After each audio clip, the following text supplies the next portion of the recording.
It rained most of the afternoon here in Minneapolis, but the skies have cleared. The grass is green. The sky is blue.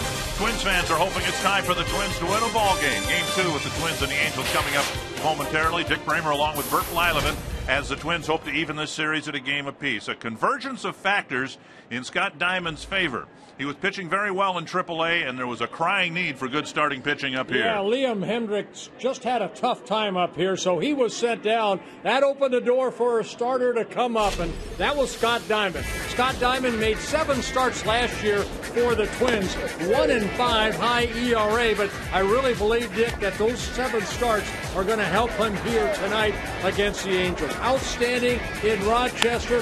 What he needs to do is attack the strike zone. We saw a little bit of him last year. Nobody knows him better than Twins pitching coach Rick Anderson. Scotty's got a 4-pitch mix, and he uses them all, and fastball, curveball, and changeup. And, if he uses them all and changes speeds and keeps them all balanced, that's what he does well. We saw him a little bit last year in September, and he did a nice job for us. Got his feet wet and got an idea, and he went down and earned the job out of Rochester. So we're excited to have him. Well, Scott Diamond won his only game last year in Chicago. He'd like to win his first major league game here at Target Field tonight. Well, the Angels have very good starting pitching. Their problem, believe it or not, has been scoring runs. But that's not been the case the last 4 games against the Twins. Yeah, really a lot of offense for the Angels against the Twins. They have outscored the Twins 25-6. It's a starting pitching for the Minnesota Twins. Scott Diamond needs to go out, put some zeros on, hopefully win a close ball game. But this Angel Ball Club, they're starting to swing the bat. It's a big day, the Twins are hoping to win a ball game today, but it's also Twitter Tuesday. Did you know that? No, I did not know that, but let's Tuesday. win. And when we come back, Brian Dozier will help us out on Twitter Tuesday.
Sports North is brought to you by your local Northland Ford dealers. Visit your local Northland Ford dealer or go to northlandford.com. And by Menards. Save big money on all your home improvement needs at Menards. Twins trying to even the series at a game apiece here in downtown Minneapolis at Target Field. They take on the Los Angeles Angels on Fox Sports North. Thanks for tuning in. I'm Robbie Smikowski. It's Tuesday, and the Twins are at home, which means it's Twitter Tuesday, and we have questions that we are taking from Twins fans via Twitter using the hashtag #AskATwin. And one question tonight for our guest was Brian Dozier, made his Major League debut last night. Comes from Nicole Margaret at NMarg34. How cool is it to be greeted by Albert Pujols after your first Major League hit? After I got the hit, he came over and gave me a little tap on the head and a little daps, and he said, "Congratulations! I look good up there." And it's the first of many, kids. So to have that, said by him, a future Hall of Famer in my book, so it's pretty amazing. And Brian Dozier does have the baseball that he used for his first Major League hit.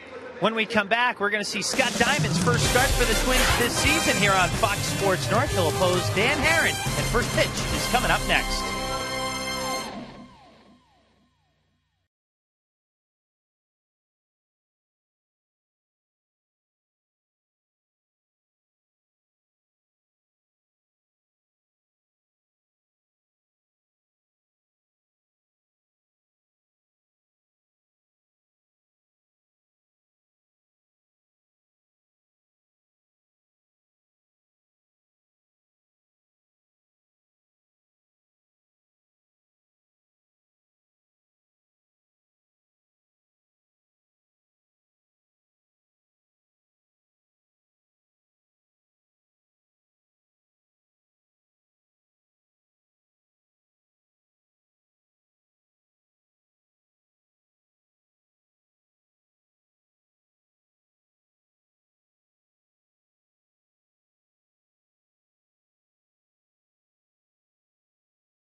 Scott Diamond takes the mound for the Twins, hoping to, in his first Major League start in 2012, get the Twins in the left-hand column.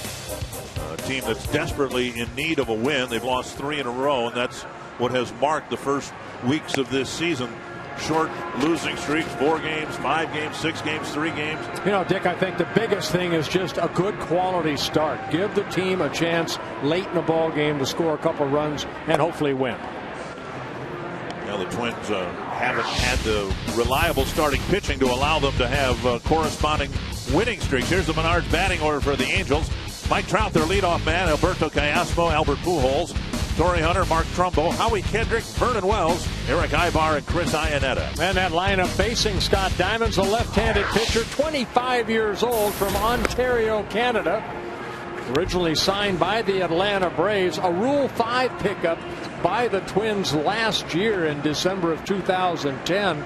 They wanted to send him out, Dick, and then the Twins wanted to keep him. He had really no spot for him, and they ended up making a trade between the Twins and the Atlanta Braves. Northland Ford defense for the Twins, and a bit of a different look with Denard Span out of the lineup. It's Komatsu in center, Plouffe and Willingham in the corner outfield spots. Valencia, Dozier, Carroll, and Maurer around the infield. Butera doing the catching. Diamond, when he was called up last year, really didn't pitch well enough to deserve getting called up. But the Twins had some injury issues, the whole situation surrounding Kevin Slowey. And so Diamond got called up even though he wasn't pitching that well in AAA. This year, it's a different story. He had really good numbers at AAA and warrants at least a look up here. Yeah, Diamond 4 wins, 1 loss down in AAA. A very good 2.6 ERA. 1-0 to Mike Trout.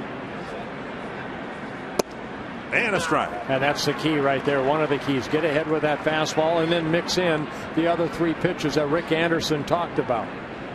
The big slow curveball, the slider, and the changeup. Flip foul. Let's take a look at the GMC keys to the game for Scott Diamond. Establish that fastball by getting ahead in the count. Then establish your off-speed pitches. The big slow curveball. Diamond, the guy that comes straight over the top, so it's almost a 12-6 curveball if he stays on top of it. Little cutter inside. Trout very fast with 2 strikes. Valencia can play back on the dirt, but we saw in Anaheim last week, if he drops down a bunt anywhere close to being a good bunt, he's going to get a base hit. Foul tip, and Butera takes it off the mask.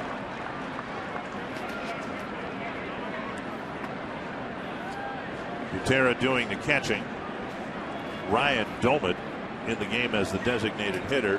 And Joe Mauer at first base. Mauer had caught the last 2 ball games. Yeah, all 3 catchers in the ball game. Butera caught Diamond down in Rochester, so there's a little bit of history there. And another foul tip. 6 pitches, 5 strikes so far for Diamond. He missed with his first offering and has thrown 5 straight strikes to the batter. Yeah, Diamond won his first major league game last August 31st in Chicago. He beat Jake Peavy and the White Sox 7-6. Breaking pitch down and in, and it's 2-2.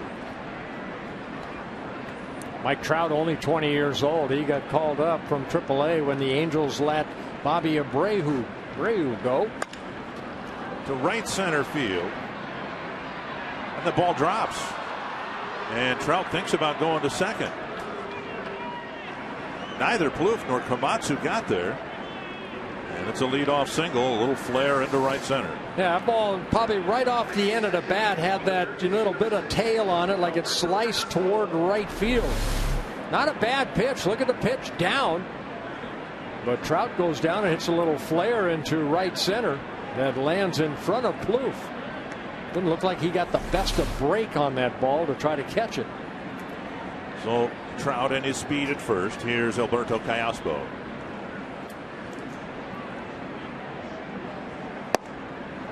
We've talked at length already this year about how the Twins have stopwatches in the dugout in the base coach's hands, and I'm sure first time the Angels have seen Scott Diamond, they're running the stopwatch on him. That time he picked his leg up and was rather deliberate to the plate. Down and in, 1-1. Yeah, a little quicker right there, home. I think John Danks of the Chicago White Sox has the quickest move as a left-hander throwing home. He barely picks up that leg. Hard to steal against. Angels have 14 stolen bases. Trout has 1 of those 14 in 1 attempt.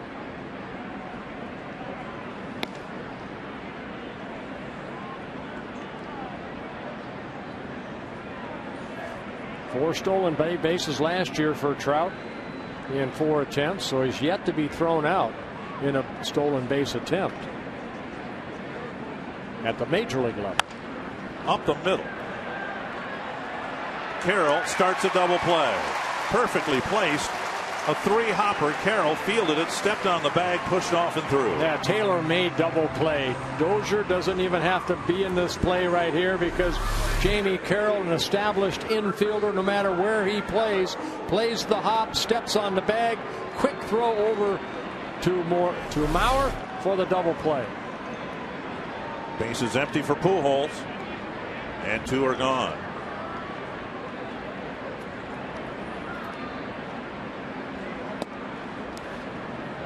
Inside ball 1. Pujols drove in a couple of runs yesterday, one with a ground out, the other with a base hit, solidly hit to left field. Snap bat.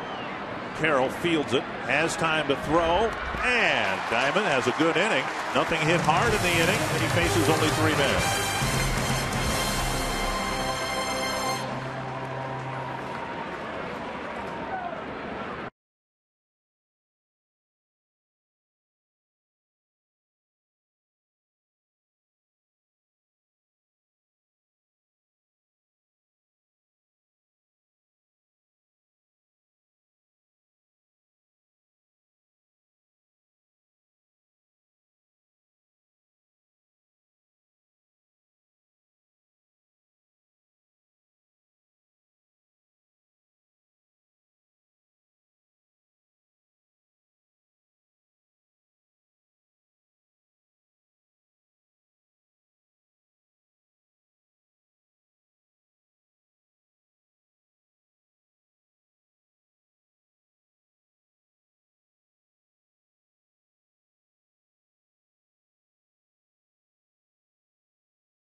Score first, the Menards batting order for the Twins with Denard Span out of the lineup. Eric Komatsu taking over the leadoff spot and in center field.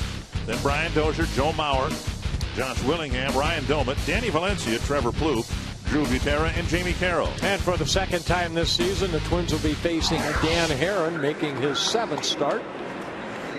He's been pitching very good as of late. His first 2 starts, his second start of the year came against the Twins. And the Twins roughed him up a little bit, but since then, the last 4 starts, he has been outstanding. Dan Haren has 4 pitches, his strikeout pitch, a nasty split finger. And Eric Komatsu got a couple of hits in the ballgame last night. Will lead things off. Pitches up high. I think you mentioned it in the conference call this morning. The biggest thing about Dan Haren, make sure that his right foot is stays on that pitching rubber. Very high again. When he pitched here in early April, the Twins dugout complained to the home plate umpire, and they went in and told Haren to make sure that some part of his foot was in contact with the rubber. A strike 2 and 1. It wasn't really gamesmanship because they brought this to the umpire's attention between innings. It wasn't while Haren was out there. Right. 2 and 1. Foul back. Haren left one up. Komatsu tried to turn it around. Well, you know, for the instructional last night, we showed Jarrett Weaver where he left his stride, basically threw across his body. Dan Haren almost the opposite. He really opens up with his lower torso. And especially working off that side of the rubber, the first base side, he just flies open. Little fly ball. Pujols to his right makes the catch, 1 away. Northland Ford defense for the Angels. Peter Borges out of center field, but maybe a faster man, and Mike Trout is out there. Hunter and Wells on either side. Callaspo, Ibar, Kendrick, Pujols, and Chris Iannetta back behind the plate. 1 down, and Brian Dozier to the plate. Dozier 1 hit, 4 at-bats last night. Played well in the field. This one down the right field line. Hunter charging, and he won't get there. And Dozier has his 2nd hit. Drops a single in front of Torrey Hunter. Yeah, a little off the end of the bat right there. And Dan Haren, a pitcher that will challenge you with that fastball. So you want to be ready to hit early. You know, Dozier, who has never faced Dan Haren, jumps on that first pitch. You can see right off the end of the bat. And that ball lands into right field in front of Hunter. When the Twins faced Herron in early April, they had chances to score runs. They got 9 hits, ended up scoring 3 runs in 5 innings. The only time they did score was when Joe Mauer took a breaking pitch and pulled it over the right field fence for a 3-run homer. Mauer's only home run of the season.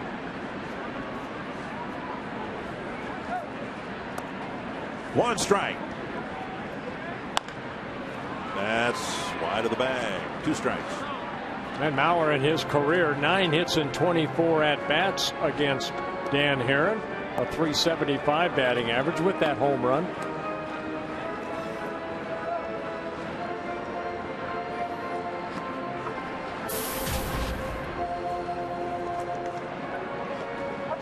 Joe pulling a base hit into right field last night. Picked up his 14th RBI as Dozier scored. 2 strikes. Mauer taps it up the line again.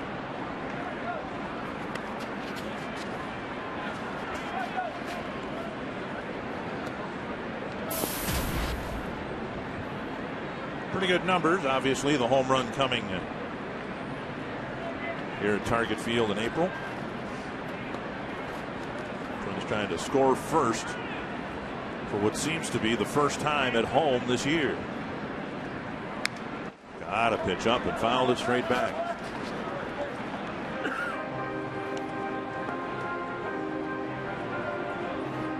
Dan Herron making his 10th career start against the Twins. 4-3 with an ERA about 3.5 against the Twins.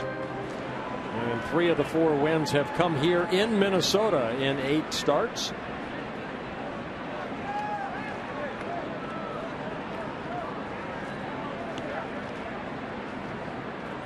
Herron, 31 years old, originally signed by the Cardinals back in 2001, came up with the Cardinals a couple years later. Also spent time with the Oakland A's and the Diamondbacks. This is up the line. Pujols finally gets a chance to make a play. He'll tag Mauer, and Dozier will go to second.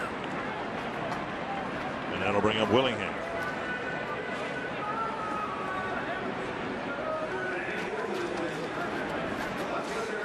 Willingham missing a ball game yesterday. A little under the weather. Leading the club with 5 home runs and 15 runs driven in. Actually, he's tied with Ryan Domet, who's on deck with 15 runs batted in. And Willingham had been slumping, had a difficult road trip. Been the team leader in runs batted in, or was, through the first 4 weeks of the season. Reclaim that leadership with an RBI hit here. Strike 1. And Herron calling Iannetta out. As soon as he delivered the pitch, he shook his head from side to side, something he's not too happy about. Well, runner at second base. Maybe the signs that they're using right there. Maybe he saw something I couldn't see from back here. Maybe he crossed his catcher up and they decided to get things squared away.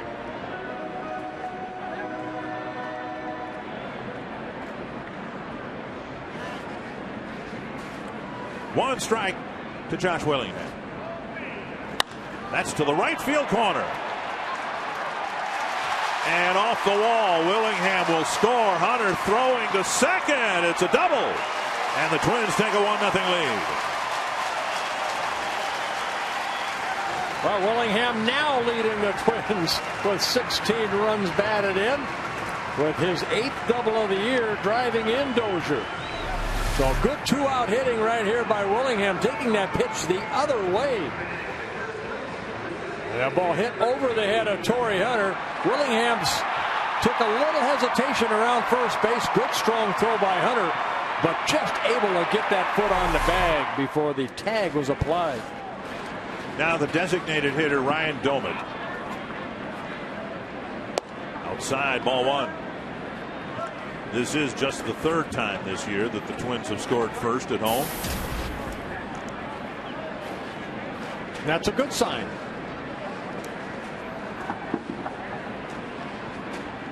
Well, you got an inexperienced pitcher out there on the mound. Twins are looking for Scott Diamond to look composed and comfortable out there. It's, boy, to me, it'd make it a whole lot easier if you're leading 1-0 than behind 1-0. Well, he'd rather be leading 3-0 right here. All right, well, is that a call? Maybe Domet might do what he did a couple days ago in Seattle. Hit 2 home runs in a ball game. 2-1 to Domet. Twins won the game that Herron started. We talked about the Mauer home run also in that game. Willingham and Morneau homered, but not against Herron. High drive to right field.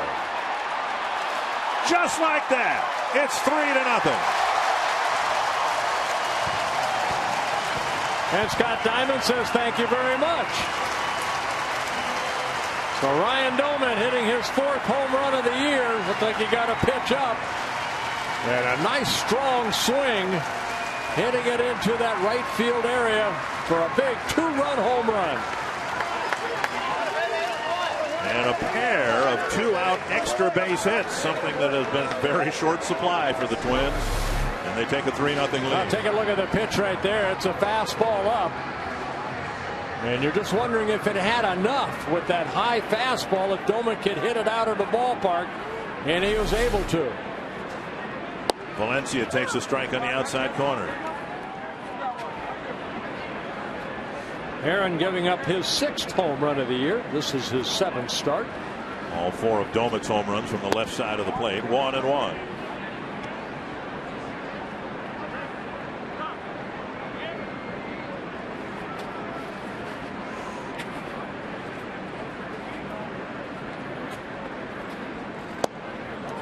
Missing the outside corner again. 2-1.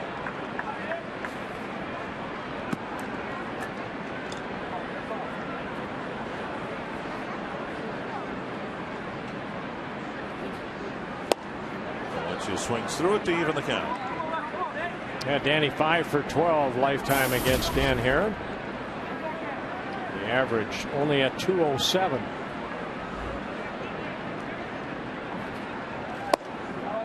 Missing wide again. They're working Valencia from the middle of the plate away. See what he gets now on 3-2.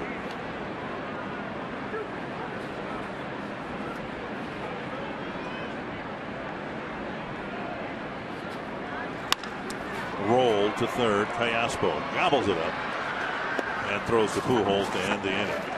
Dozier's single, Willingham's 2-out double, and Domet's home run, and it's 3-0 Twins.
Diamond in his latest call up here to the Twins. In his last minor league start, he was in the 3rd inning when he noticed a Rochester reliever warming up in the bullpen. Naturally, he wondered why, and then got into a little bit of a jam in that 3rd inning. Had pitching coach Bobby Cuellar telling him to get out of it. He was, of course, a little mad. Got into the dugout after the inning when he got out of the jam, put down his glove and hat, wanted an explanation from manager Gene Glenn, who was standing there waiting for Scott Diamond, Dickenberg, with his hand extended, saying, "Congratulations, kid.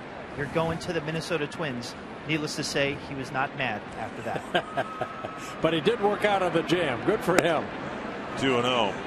And then Gene Glenn paused and said, "Oh, and Dozier, you're going with him." And Dozier's response was he's looking around making sure nobody else was named Dozier. 2-0 to Toriano. And there's a strike. In the 1st inning, Diamond broke at least one bat. Gave up a flared single to right off the bat of Trout. Faced just 3 men. And now has that 3-0 lead. You know, Dick, as a former pitcher, there are certain innings that are very important. Of course, all 9 of them are. But for a pitcher, when your team scores 3 runs for you, boy, your goal is to go out there and put a 0 up as quick as possible. Get them back in the dugout. You do not want the opponent to pick up a run or 2 right here. 3-2 with Trumbo on deck. I don't care if it's in the 1st inning or the 8th inning. Put a 0 on the board. Get them back in.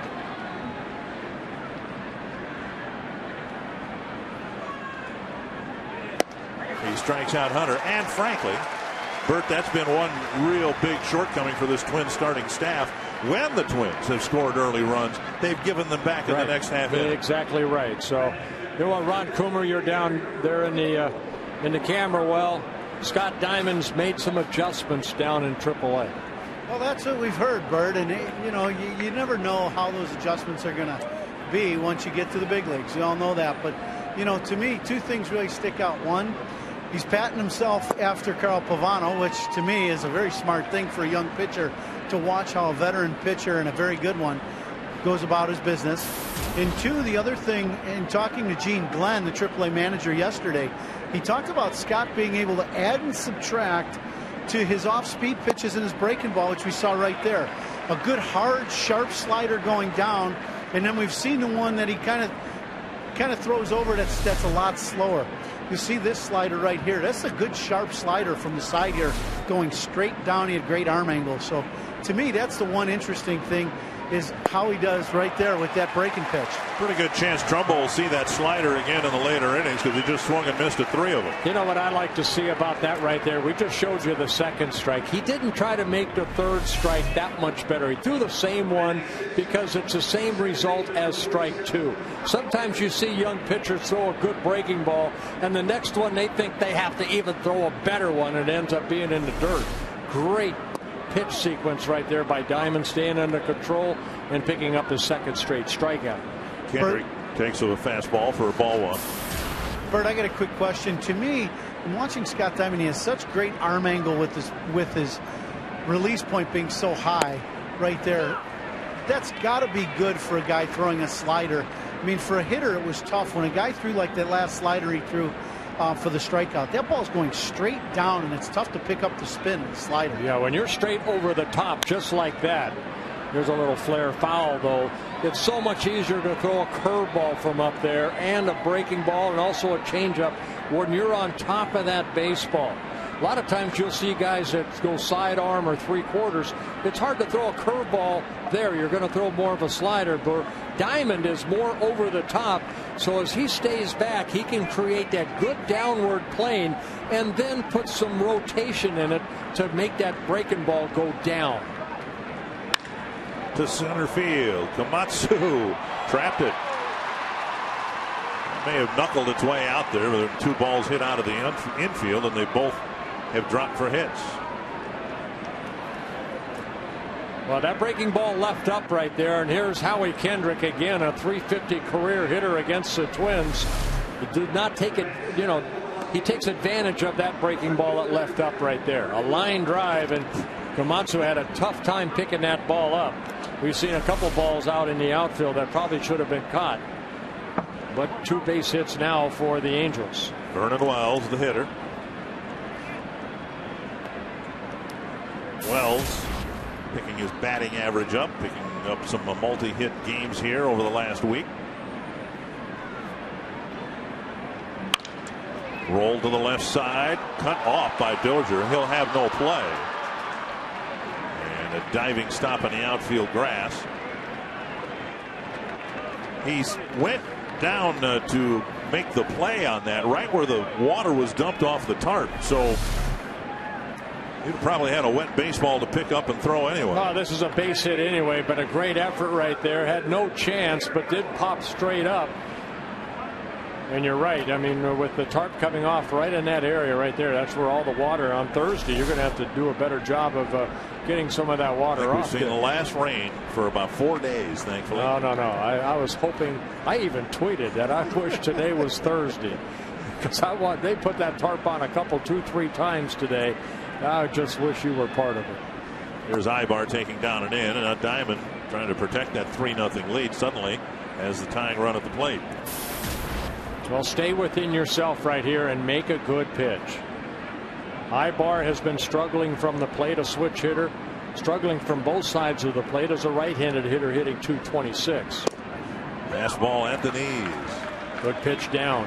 All right, 91 miles per hour. If you locate it, that's enough, right? Yeah, I mean, that's, he says that, he likes the way that Carl Pavano goes about his business, and that's about as hard as Carl can throw. 91, 92, but you hit your spots with that. You don't have to throw 95, 96 at the major league level if you can hit your spots. Soft liner to Valencia. That ends the inning, and the Angels get a couple of hits and leave 2 men aboard.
Throughout the afternoon, grounds crew did a great job as usual, getting the tarp on the field, keeping the field playable. And they will Thursday too.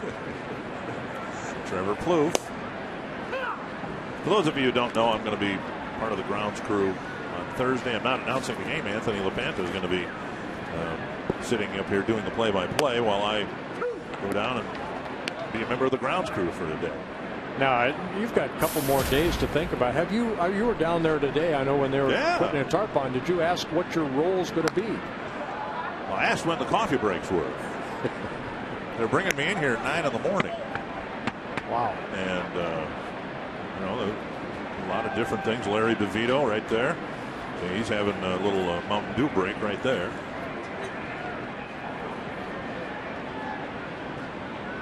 Plouffe takes one in the dirt.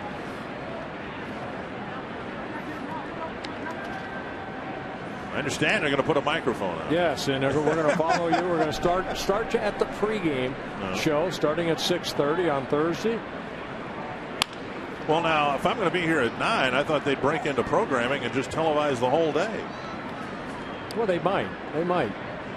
Preempt the regular programming to watch the grounds crew take lunch. I got a feeling right around 2 or 3 o'clock you'll be napping somewhere. A little bouncer to second. Easy play for Kendrick, one away. Well, I mentioned once a long time ago that I thought being a member of the grounds crew when I was a kid was cool, but I also wanted to be a cowboy. So I don't know what's going to be happening next month. You were cowboys one time in Texas. I bought a cowboy hat. You had the hat. I brought the gun for you, the little plastic gun. The play gun. The play gun, a little plastic play gun. Here's Drew Butera. The only thing was missing was the horse.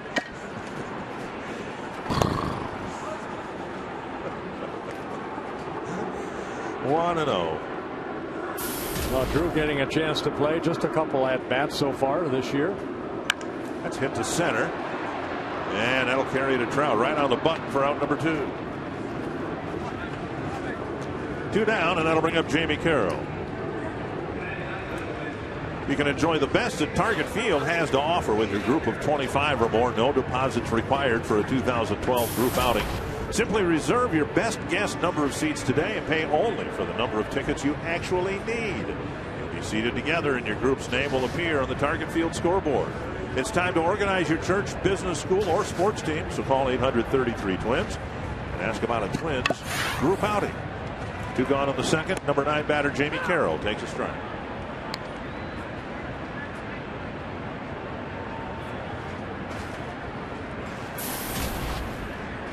Carroll played the first 4 weeks as a shortstop only, and now back-to-back games at second base. I think in the pregame yesterday they showed Jamie Carroll how many different positions he's played between short, second, and third, and a lot of them at. There's a ground ball going to go down that left field line, for sure a double, as a fan reaches over and interferes with the ball, but it would have been a double the whole way.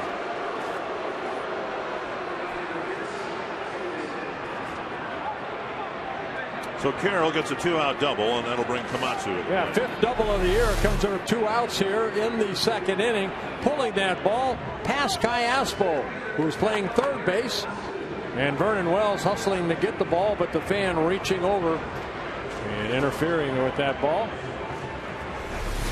Rock Drake, the umpire, put his hands together. Means a dead ball. But it's a double for Jamie Carroll. Here's Komatsu. Big swing and a foul, 1 strike. Komatsu with a pop-up humpback liner to Pujols to start the ball game.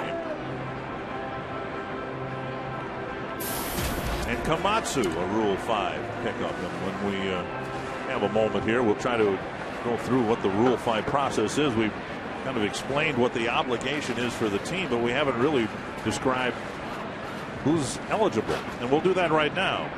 To be eligible for the Rule 5 draft, you are not on the 40-man roster, and you've been in an organization for 4 years if signed at age 19 or older, and 5 years if signed at 18 or younger. The part we've explained is the player, in this case Komatsu, has to stay on the 25-man roster for the Twins. That's how the Twins got him. The Cardinals drafted him in the Rule 5 draft, tried to send him down, and the Twins picked him up on waivers. He was a player that the Twins considered this offseason to draft in the Rule 5 draft. The Cardinals got to him first. Yeah, Komatsu's already been with 4 different organizations. Originally signed by the Brewers, then spent time traded over to the Nationals, and then the Rule 5 player with the Cardinals, and now the Twins. In Diamond's case, last year, the Twins worked out the deal with the Braves to keep him, and then the obligation expired to keep him on the 25-man roster. Yeah, Twins traded a right-handed pitcher, Billy Bollock, and he's currently in Double-A for the Atlanta Braves. 1-2 to Komatsu. Twins got their 3 runs in the first with some extra base hits with 2 out. Here a single by Komatsu with 2 out will likely score Carroll.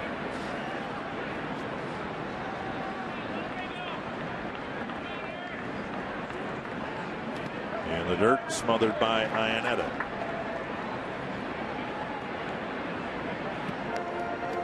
The Twins have picked up hits again here tonight against Herron. They got 9 hits against him in 5 innings here in April. And now first time through the batting order, 4 hits, and significantly 3 of them extra base hits.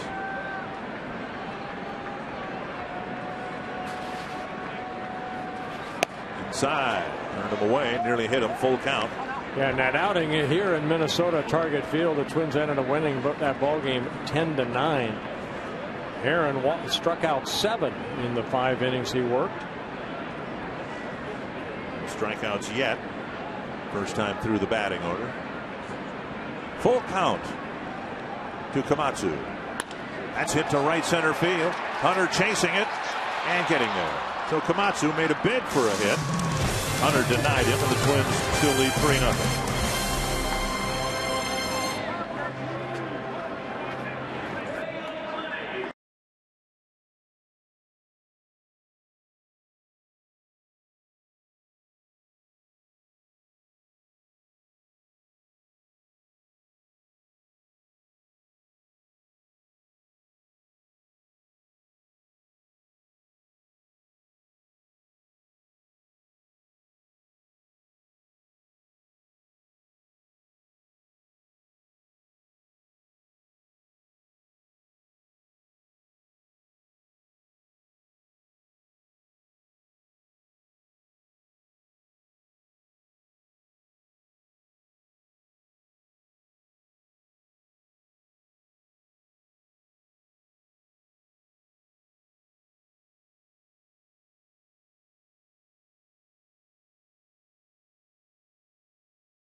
Delivery compared to Francisco Liriano's delivery, and what a difference. Now Liriano, of course, watch Liriano go through his windup, watch where he lands with his heel and then almost recoils. And for Scott Diamond, how he gets to that balance point and then releases the ball, and look where he ends up. He's probably 2-3 feet closer to the catcher's glove because he follows through and lets his arm work and goes through the ball. And ends up on his front leg instead of twisted off to the side. Right. 1-1 to Chris Iannetta.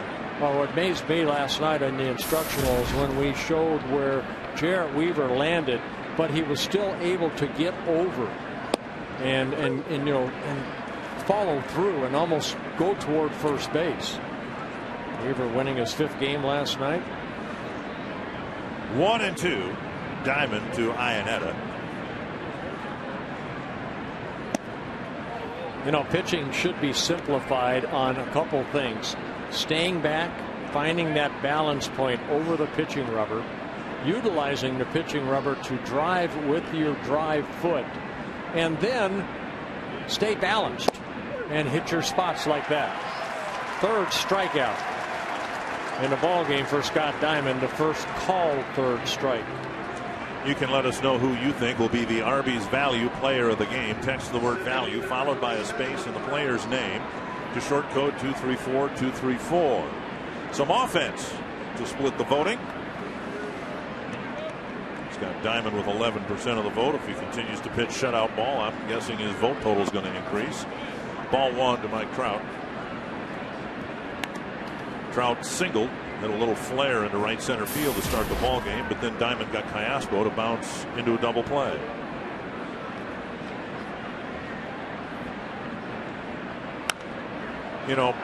We've talked about this before here at Target Field back on, I think it's over here on the 3rd floor. There's a great picture of you, and it's It's a still photograph of your follow through, and all the things that you talk about are evident in that picture.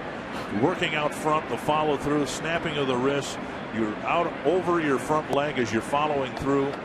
And we need to get that picture up here someplace. Well, you know what the biggest thing too is, see the number 58 on the back of Scott Diamond. If you're a hitter, you will see that number because the way that he bends his back and goes toward the hitter right there. You're not going to see him for a split second, but he's going to bend over and get over that planting leg so he can utilize that arm strength to go down in the strike zone. 3-1 to Trout. And a bouncer foul, 3-2. Very smooth delivery, very impressed. Ron Coomer touched on that. And, you know, I think the 7 starts he had last year, now he came up and was part of a doubleheader in Cleveland in his major league debut back in July. But when he got called up, you mentioned, Dick, you know, he didn't have the best of year last year, but what an experience for this young left-hander to now come back up and hopefully take what he learned last year, hopefully into a successful 2012 season. That 1-out walk notwithstanding, what he did in Rochester and what he's done so far here tonight show great command is what Liam Hendriks showed in spring training. It's just when the regular season started, Hendriks lost his command. Callaspo, the batter, he hit a ground ball near second base. Carroll gloved it, stepped on the bag, and threw to first for a double play. Long hold by Diamond, picks up the leg and delivers ball 1. And speaking of Liam Hendriks, I think, Dick, you know, there are times when a young kid like Liam has to go back down and hopefully regroup so he can come back up. He's learned what he needs to do to stay up here. He was unsuccessful in doing it. Now he has to go back and find it all over again. Rick Anderson, a great teacher, but you know what? There's certain things that it's out of his control. Once you get on that mound, it's up to you how you succeed or fail. 2-0. Butera lost the handle of the ball. Trout scampered to second, but before all that happened, as Diamond was delivering home, Trout was retreating to first base. So Trout at least hasn't gotten a real good read on Diamond's move yet. Yeah, this should almost be a pass ball right here because Butera caught. It is a pass ball. Looked like he had it in his glove, and the ball just got away. So 2-0 to Callaspo, who's batting after Trout, who's already walked. Little roller to short. Carroll can make the play, or excuse me, Dozier can make the play, force a Abbott 2 down. And on the plate, Trout moves to third with Albert Pujols coming to the plate. Ron Coomer, your thoughts about Albert Pujols' struggles? Well, it's been pretty amazing, the struggles that this guy has had. And I think a lot of it, you know, you look at that pitch right there, Dick, and you see his swing and how jammed up he gets and a little bit of movement that he's having going forward. You know, I've never seen him struggle and not square the ball up. And even talking to their broadcasters, Mark Gubicza, how well he swung the bat in spring training. But the one thing that is really standing out now, that the struggles have gone on for over a month, is his pitch selection. I've never seen Albert go out of the zone as much as he's doing. We've seen it yesterday a little bit. We've seen it in Anaheim, and now we're seeing it here in the first at bat. You know, to me, if you get ahead of him, he's a guy that's going to go out of the zone, and I think it's just, you know, that anxiety of wanting to do so well. I think he's actually human, guys. 6 walks on the year, that's it, and 2 of those were intentional. And that was the first week, had to be, right? 1-1. And up around the hands, 2-1. This guy is so strong. I had a chance to shake hands with him. I'll tell you what, you better get in there hard because he'll break your fingers. Typically walks about 100 times a year, although last year he walked just 61 times and just under 600 at bats. 2-1. 3-1, and if Pujols reaches, Torrey Hunter would hit next. Guys, I'm watching him, his setup in the batter's box from the first base camera well, and the one thing that I see that's really different is he's not getting loaded like he once was. And when you don't get loaded as a hitter and his weight is dead in the middle, when you don't get loaded, it's real easy to jump forward. You get a little head movement forward. It's really tough to swing the bat the way you want to. Nice pickup by Valencia. On target to Mauer. Diamond issues a 1-out walk. Leaves a runner at third. 3 shutout innings and a 3-0 Twins lead.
Minnesota Twins baseball on Fox Sports North is brought to you by Sanford Orthopedics and Sports Medicine, for the everyday competitor in all of us.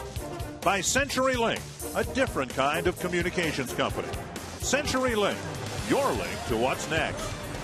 And by Grand Casino, the best stories start here.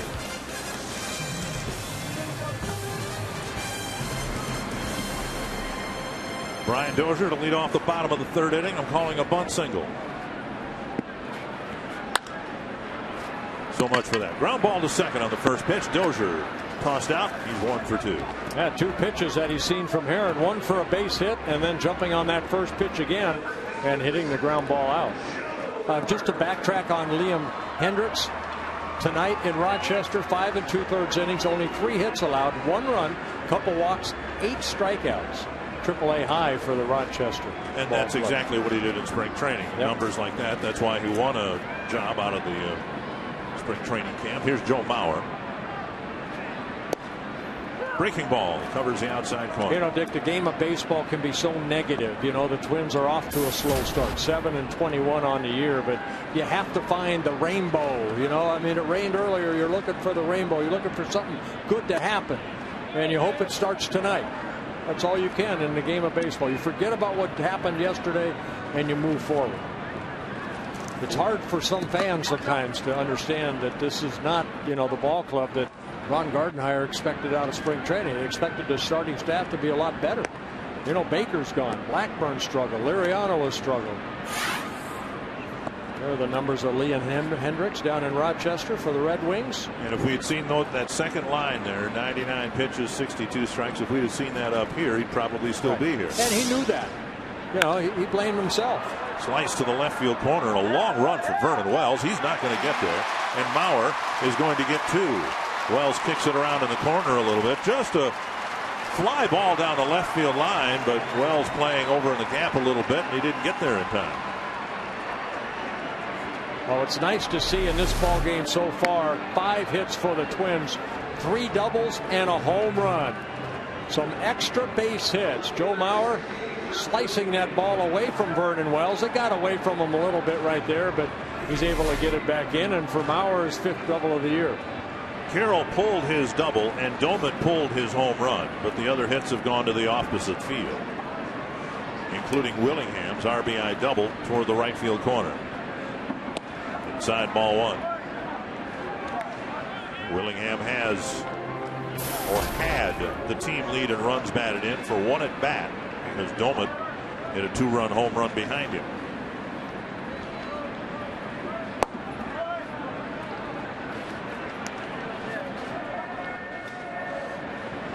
AT&T Trivia, who was the last Twin to lead the American League in hit by pitch for a season.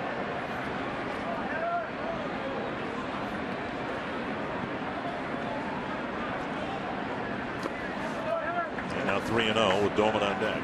Willingham currently leading the league. Knobloch got hit a lot. Yeah. Cesar Tovar got hit a lot. Did, yeah. I'll bet it wasn't Bob Allison. Bob wouldn't have taken too kindly to that. See Willingham's green lighted. He takes one off the outside corner and he walks here to fill first base for Doman. Herron walking his first batter of the ball game. And just missing with that fastball down and away. Doman got a pitch up out of the strike zone, but he put the barrel of the bat on it and lifted it over the wall in right center. Again, all 4 of his home runs from this side of the plate. Might have crossed up Iannetta. Breaking pitch in the dirt. Ball 1.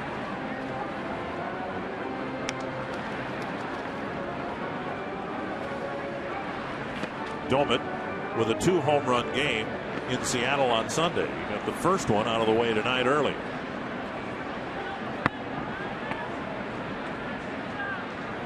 Half swing and a strike.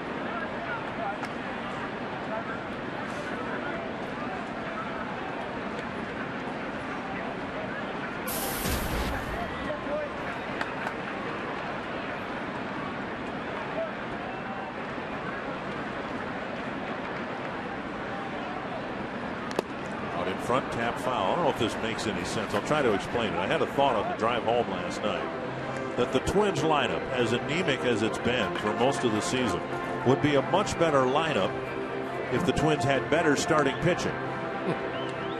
I'm not sure the starting pitching would be any better if the Twins had a better lineup. Does that make any sense? No, it does make sense. You know, it all keys up. You have to win the close ball games. You have to win the 3-2 ball games. And then you have to win, you know, hopefully, a 10-9 game like the Twins did against the Angels. But you have to win some close ball games. But for a lineup that has been in a slump, falling behind 2-0 after the first inning, time after time after time, it doesn't help you break out of a team-wide slump. But now it's 3-2 to Doman. You can tell yourself all you want, we want to stay with our game plan and all that, but when you're constantly behind on the scoreboard early in the ball game. Well, you go through ups and downs throughout a season, and the Twins are definitely on a down. You hope that the up comes quicker than it stays down. 3-2 to Ryan Doman. Popped it back and out of play.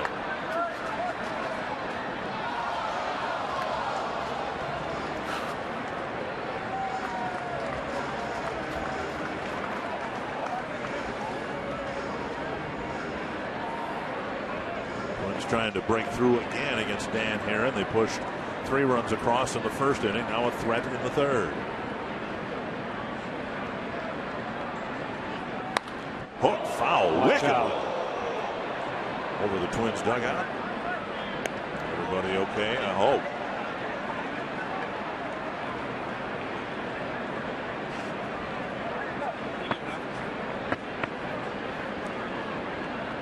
.56 pitches for Herron, and he's only got 1 out in the third inning.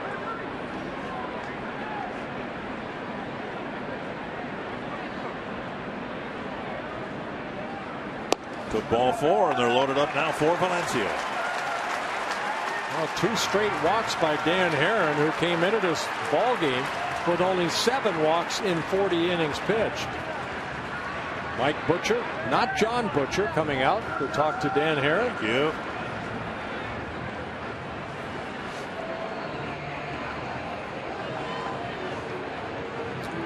Quick trip to the mound by Mike Butcher. Dan Herron making his 262nd major league start here tonight. He has 108 wins, 86 career losses, 15 complete games, 5 shutouts, career ERA at 3.59 coming into this ball game. 16-game winner last year for the Angels.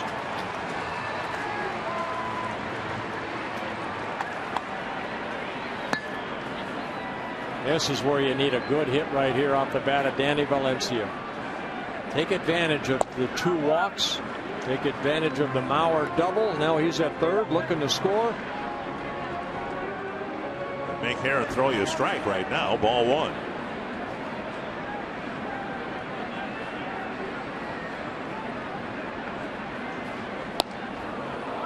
Pitch that tickled the outside corner. Looked like Valencia tried to pull it. They stayed with an off-speed pitch right there. Maybe looking fastball.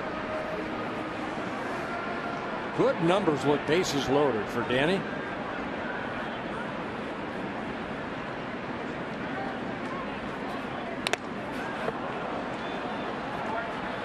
One and 2.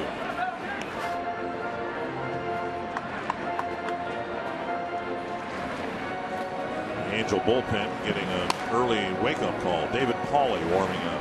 Yeah, Pauley just getting called up when Troy Hawkins was put on a disabled list with a broken right pinky. Back to the mound. 1, 2, 3. And the Twins come up empty in the third. It's the 42nd comebacker that the Twins have hit this year.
Then we head to the 4th inning. Torrey Hunter, Mark Trumbo, Howie Kendrick, the middle of the Angel lineup to hit against Scott Diamond.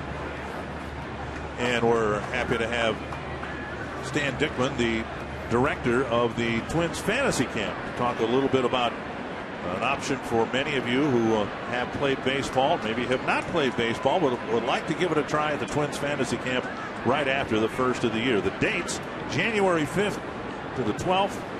And you've got Mr. Blyleven as your pro camp director. Yes. Have you rethought that decision at all?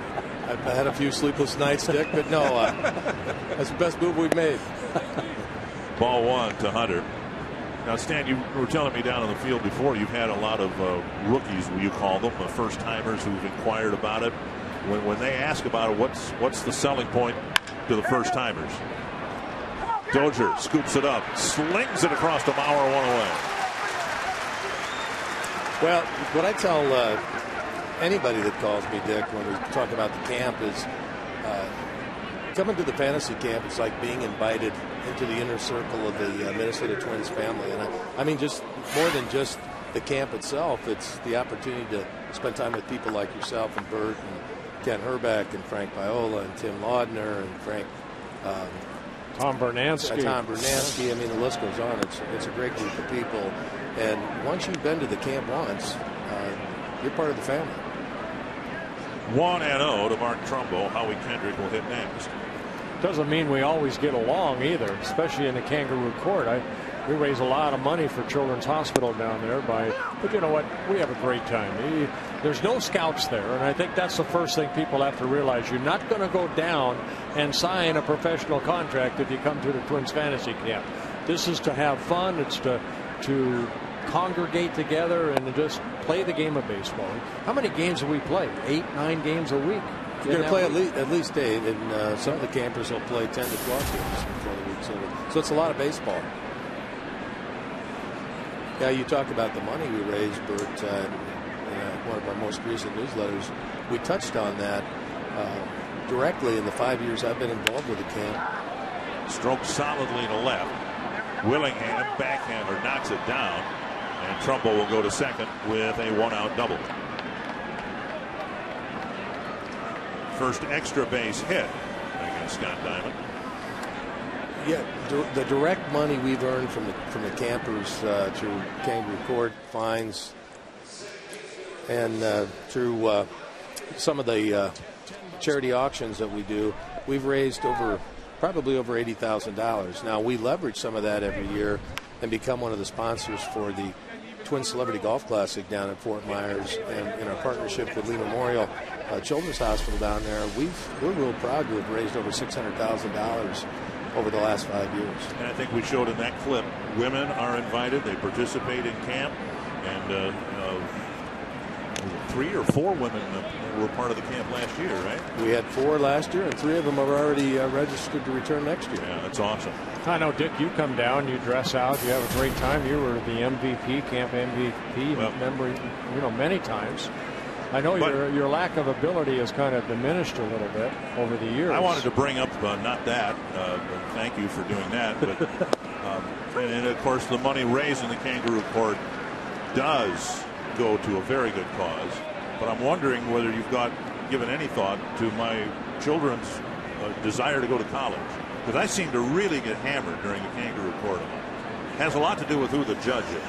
I don't think you get hammered any more than yours truly here. Because most of the time I have it coming. Aggie still won't speak to me for forgetting to put his name on the back of this year's camp T-shirt. That cost me $200 by the judge here. So, but no, it's a great week for. I think there was one of the Iron Rangers, one of the guys. I think it was Jim Perunovich from up north, said coming to camp was like being 12 years old and having nothing to do but think about baseball for a solid week. Rolled to the right side. Carroll has it.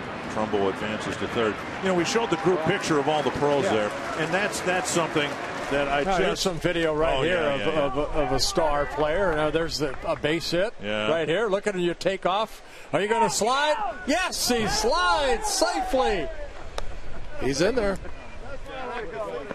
And I think we have another highlight. I knew there was one more coming. I knew there was one more coming. 42. Make it 43. Back to the pitcher. I just hope nobody had you and picked the stick. I thought I had destroyed that copy of that video.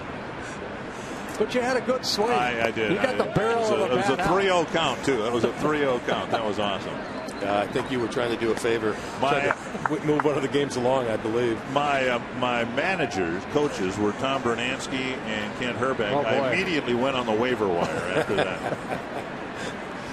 Yeah, one of the other things that I know Bert and Dick, you guys have been very involved in helping us with is our Wooded Warrior Project. We've now had 5 Warriors in camp over the last 2 years. Deep down the left field line. Foul. It's a foul ball. Well, how can people get involved? I know you mentioned the Wounded Warriors and these guys come down and play, but how can people get involved in fantasy camp if they're interested?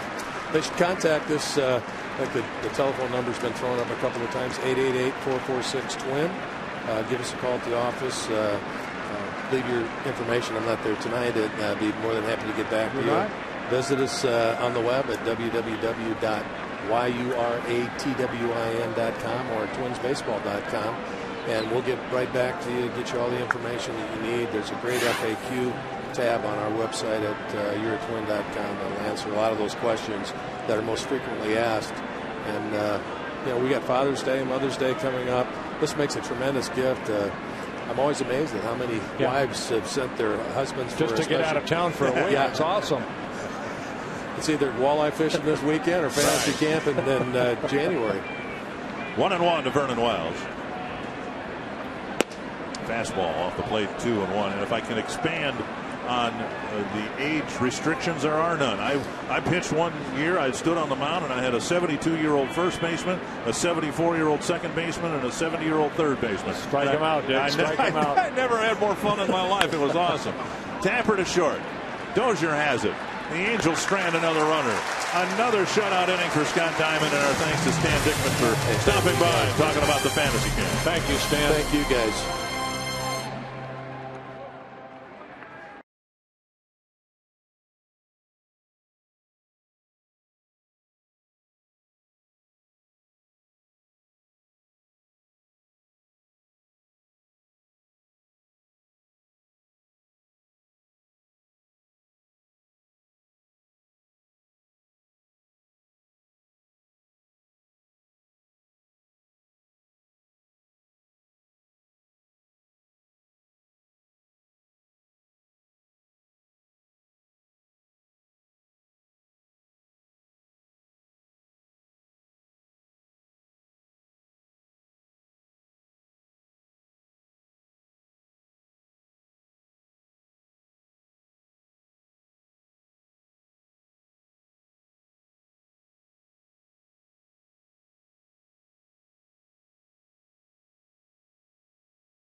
And asked Brian Dozier, what's the greatest baseball advice you received as a kid?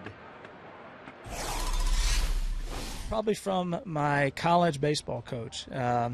Regardless of what all happens, on the field or off the field, anything, there's one thing that is very dear to me is playing the game the right way. And Tom Kelly always says it best: if you don't respect the game, then it'll come back and slap you right in the face. And each Tuesday, send in your questions using the hashtag #AskATwin, and your question may make the airwaves on Twitter Tuesday, Dick and Bert. Well, thank you. We just saw Trevor Plouffe get a base hit to left field. Twins get their 6th hit of the ball game. Plouffe's first. Well, I'm on Twitter. You're on Twitter, right? Mm-hmm. I just got a tweet from Steve Russian, a great sports writer who is from Bloomington. As Plouffe taking off, and Butera tries to hit the ball behind him. He wrote for Sports Illustrated brilliantly for a long time. And he points out to me that Twin starter Scott Diamond joins Margaret Court, Hubert Green, among athletes who are also playing on their own playing surface. Very good. Very nice. That base hit by Trevor Plouffe, that ended an 0 for 15 little mini slump he was in.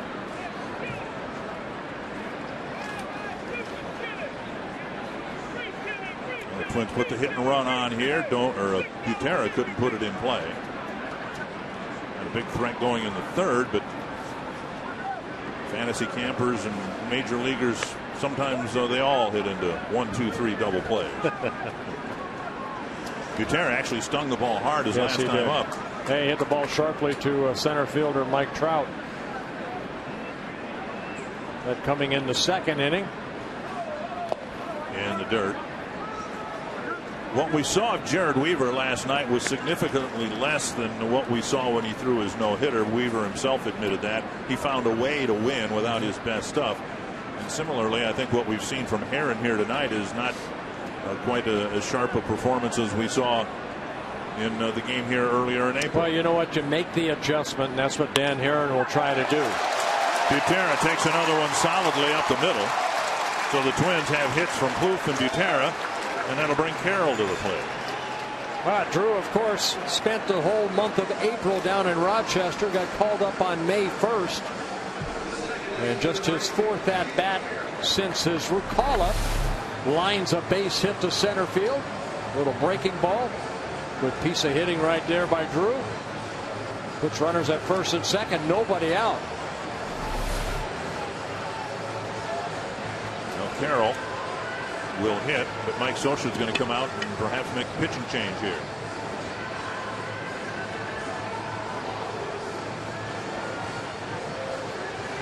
The Angel bullpen again is an area of concern, and was before they lost at least one reliever Sunday afternoon. LaTroy Hawkins is out. He's on the 15-day disabled list. Scioscia will stick with Herron. Scott Downs is here, but might not be available to pitch. Yeah, I think Mike Scioscia just went out there and wanted to make sure that, Dan Herron's okay. Now, over his last 4 starts, Dan Herron, they've all been quality starts. He's got a 1-1 record, but an ERA at 2.17 over his last 4 starts. So, Mike Scioscia just making sure, get Dan Herron refocused, see if they can get out of this inning. Angels expecting a bunt. Callaspo and Pujols playing in at the corners, and Carroll waiting for a good pitch to bunt, and he takes ball 1. Here's a guy who's 38 years old. He's been asked to do this his entire career, and he knows what a good pitch to bunt is, and that wasn't it. Well, a couple things you could do right here. Pujols in on the grass, bunted down third, softly to first. That's an outstanding bunt right there. And Carroll moves the runners up. Moves to third, Butera to second. That is an outstanding bunt right there. You want that third baseman, this being Alberto Callaspo, to come in and field the ball, because he has to leave third base unprotected, where Plouffe can basically walk to third. An outstanding sacrifice by Jamie Carroll. And now Herron will go after 2 inexperienced hitters, Eric Komatsu and Brian Dozier. Komatsu with a pop-up soft line drive, in reality, to Pujols in the first inning, and then a fly ball hit fairly well toward the gap in right center, gathered in by Hunter. Strike call. Now Callaspo actually playing off the line and a little bit in front of the bag at third base, and Pujols even with the bag at first. Komatsu. A great opportunity here for Komatsu to pick up his first major league RBI or 2. Down low, 1-1. This will be the 70th pitch for Dan Herron. Twins had a great chance, bases loaded, 1 out in the third, got nothing out of it. Scored their 3 runs in the first on a pair of 2-out extra base hits. Around the hands, 2-1.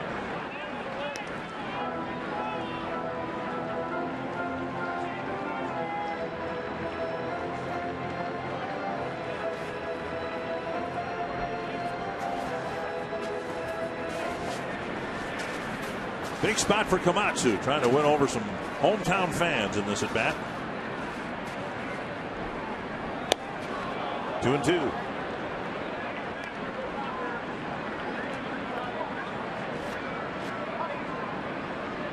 When Herron got Valencia to 2 strikes, he got a double play ball and got out of the inning. And of course, Valencia at that point would have been satisfied, I think, with a sacrifice fly. And similarly, Komatsu just trying to loft one here deep enough to get Plouffe in from third. Even a ground ball past the pitcher. This one hit to right center field. Plouffe setting up for a tag. Trout with the throw going to third, and Plouffe will score, and Komatsu gets the job done. His first big league run batted in. There it is right there. So Eric Komatsu doing his job right there, and that's driving in a run. Twins take a 4-0 lead. Komatsu picks up his first RBI at the major league level. And now Dozier. 1 for 4.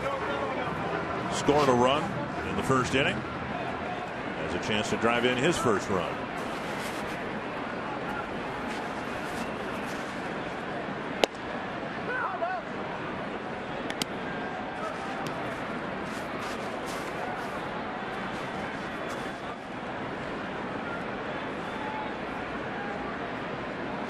1 strike to Dozier. And now a ball. Josh Hamilton is having a remarkable night at Camden Yards. Wow. 4 home runs. He's 5 for 5 with 4 homers and a double. And the Rangers leading 10-1. I almost picked him and picked the stick. Hamilton is going to be a free agent after this year. And he may have drawn the Orioles into the bidding war with that performance tonight. 2-1. Dozier takes a strike.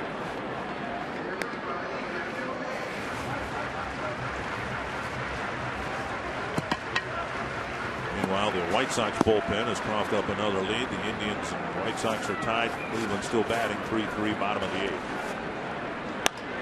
And Dozier drops it over the head of Pujols. Rounding third and scoring is Butera. And Dozier drives in his first big league run.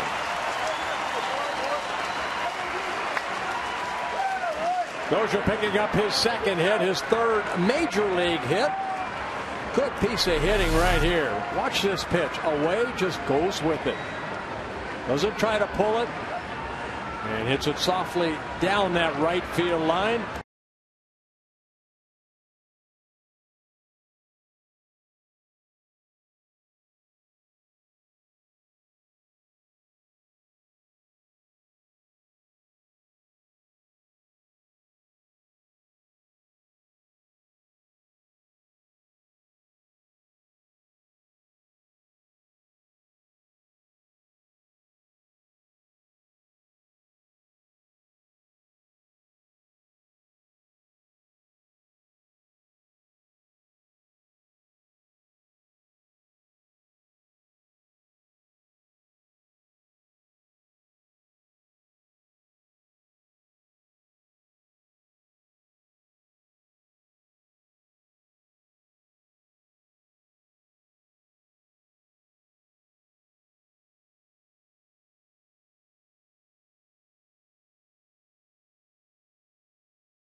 Well, make plans to spend your Mother's Day with the Twins as they wrap up a series with the Blue Jays. The first 10,000 female fans will get a pink Twins scarf courtesy of Pepsi. This Sunday is the big day, and the game is set for 1:10. So bring Mom to Target Field by calling 833-TWINS or going to twinsbaseball.com.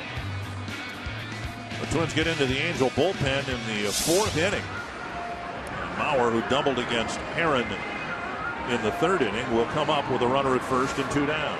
Yeah, David Pauley coming into the ballgame, making his first Angel debut, just getting called up when, again, LaTroy Hawkins was put on a disabled list.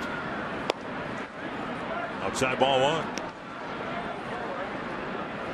Twins have seen a little bit about David Pauley. He's pitched for the Red Sox, the Mariners, Detroit, and now in an Angel uniform. Did very well last year in the first half of the year for the Mariners. Was traded to Detroit along with Doug Fister. And Fister did well for Detroit. Pauley did not. He struggled again in spring training, and the Tigers cut him free. Yeah, they released him actually March 12th, which is kind of early in spring training, and then he ended up signing with the Angels later in March.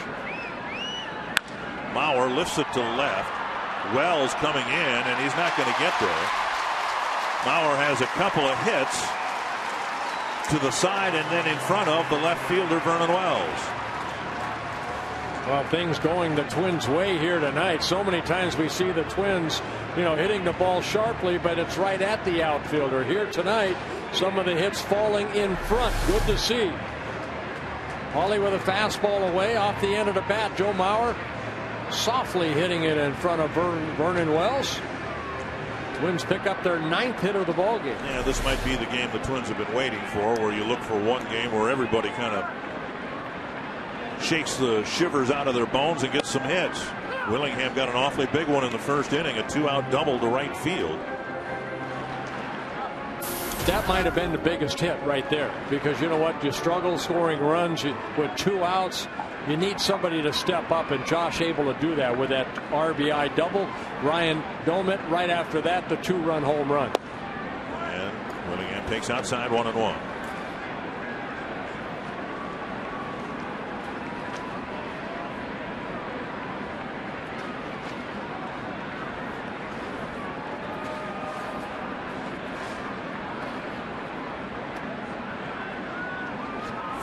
Nothing Twins. 2-1.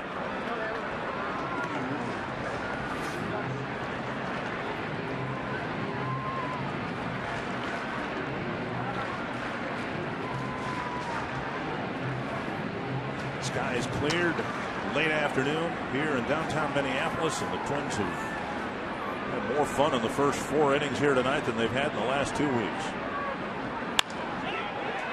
Into short right field. Hunter coming in, and he makes the catch to end the inning. 2 left aboard, 2 have scored, and it's 5-0 Twins.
It's been a good night for Twins baseball here at Target Field. A 5-0 lead. Scott Diamond has pitched 4 innings of shutout ball. He'll face Eric Ibar to lead off the 5th. And a fastball up and away with Ibar showing bunt. Well, a lot of keys in this ball game so far here starting the 5th inning. Twins getting some extra base hits. Diamond the last 2 innings have left a runner at 3rd base and 2 outs. He's been able to get out of the inning. So Diamond credit him too for not giving up that 2-out hit and keeping the Angels off the scoreboard so far. Ibar had one of those at bats, 2 men on, 2 out in the 2nd, and he hit a line drive to Valencia to end the inning. And a strike called on the outside corner, 1-2.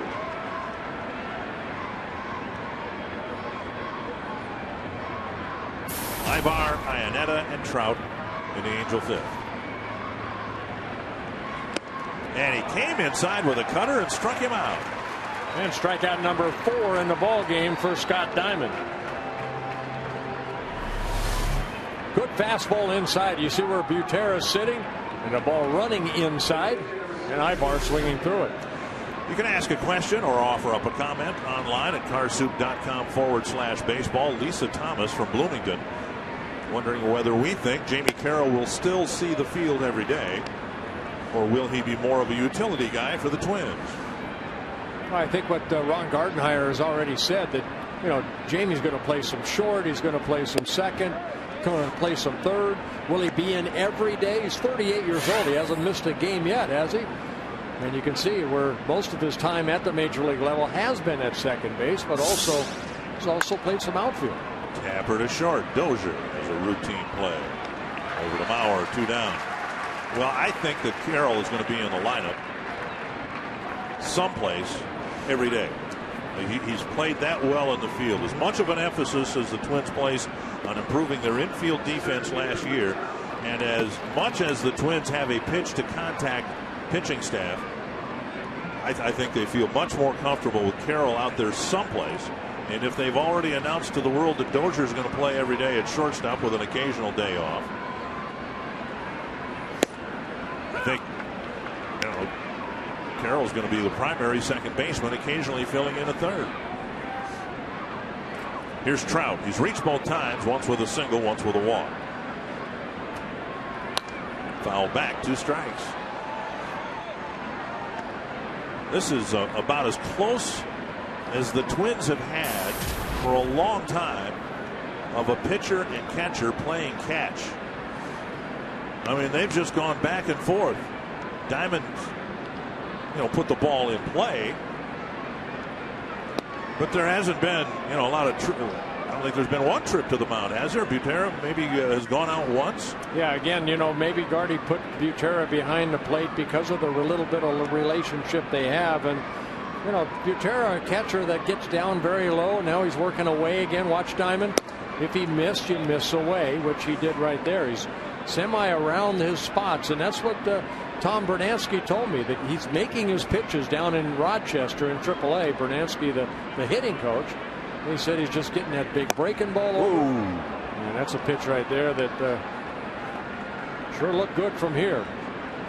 Just missed striking out. Fox Track says. Yeah, he's inside.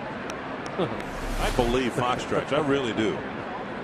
Well, we had that meeting in New York, and they said there's 2 inches on each side that are forgivable, and that was strike 3, but instead it's the 3rd out. The first 1, 2, 3 inning for Scott Diamond.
Minnesota State Lottery tickets here for Veronica Burt from Watertown, Minnesota. And her daughter, I called you Veronica, you're Penny. Yeah. Veronica's her daughter, and she says, Burt, circle my mom for Mother's Day as they're out here enjoying a group outing here in right field. And you've been circled by Burt now, and husband Luke is watching, right?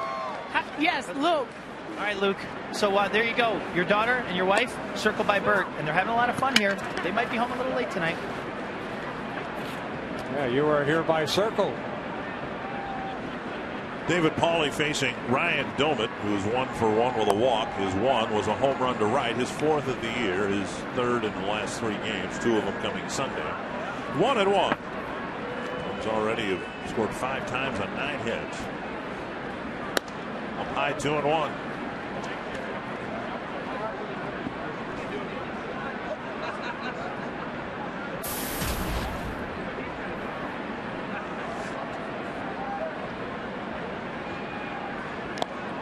Swing and a foul, 2-2.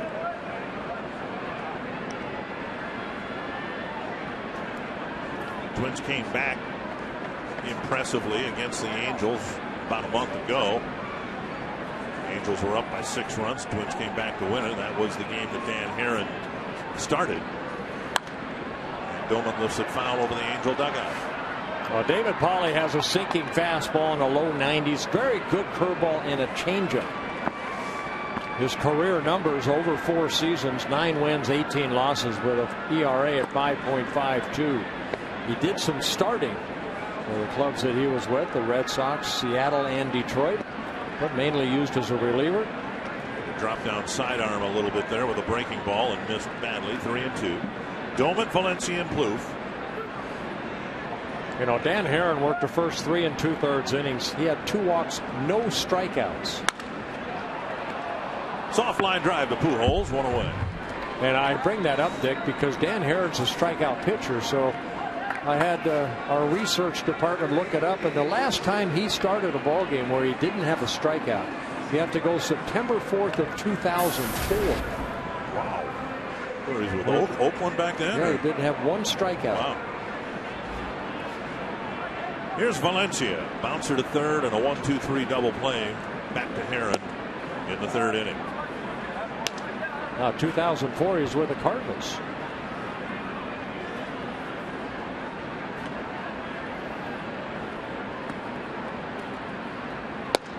There's a strike on the outside corner, 1-1.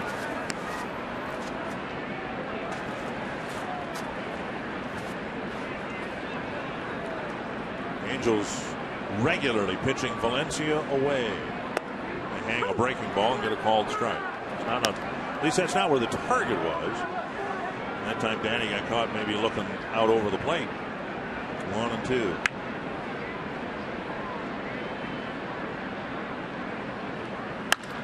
Hit hard to right center field. Hunter back. And he reaches out and grabs it on the warning track. Valencia hit it with some authority to the opposite field for out number 2.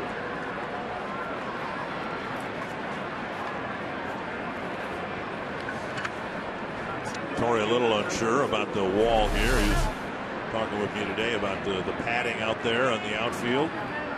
Remember, he had that frightening collision with the sidewall in the right field corner earlier this year.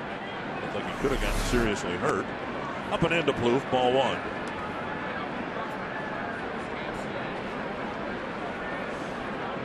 We just found out 245 starts. Dan Herron had at least 1 strikeout in the ballgame. Plouffe with a bouncer to second, and then a leadoff single in the 4th. And he scored the 4th Twins run later in the inning. Pujols watches this sail over the Twins dugout.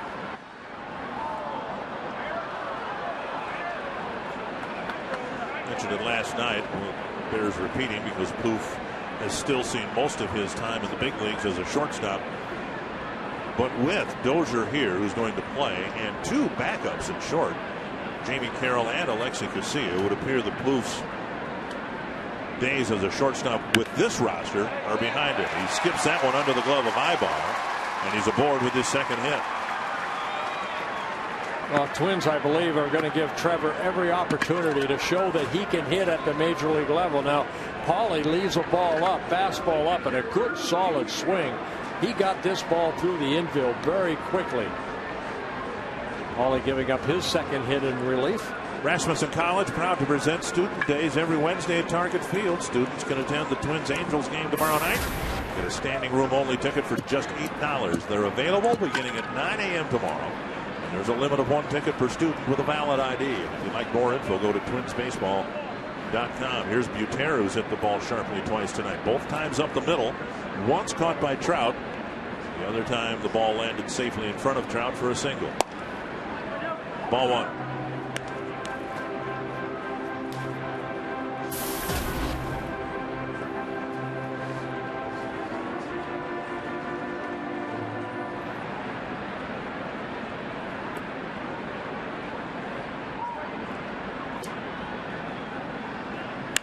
Hit deep down the left field line to the pole. Foul. Butera nearly hit one out.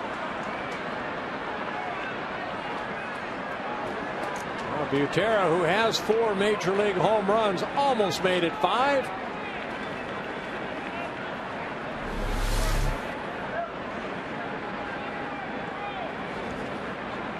A little too much hook. Butera with 3 swings, and he's put the barrel on the ball all 3 times here tonight. Lifted to right center field, and an easy catch for Hunter. And that ends the 5th. On to the 6th. The Twins up 5-0.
For the Twins game at Target Field on Wednesday. Mostly clear skies, temperatures pretty comfortable by first pitch in the middle 60s with winds out of the west.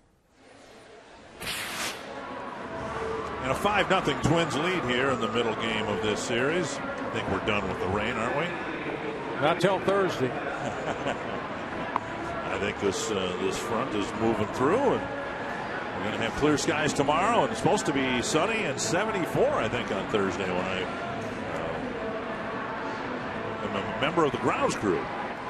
I might be wearing one of those.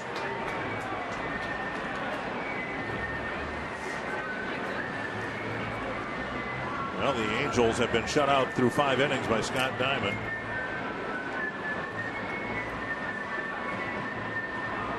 A little extra. Me and Julio down by the schoolyard here. We're waiting for the music to stop. Paul Simon is a great artist. I think everybody likes Paul Simon, but not when we're ready to play baseball. Corey Blazer, the home plate umpire, asking them to please stop the music. Well, maybe they see something there. No, it just trying to figure out where the music is coming from, and we've got 1972, I believe it was. Paul Simon released this. Me and Julio down by the schoolyard.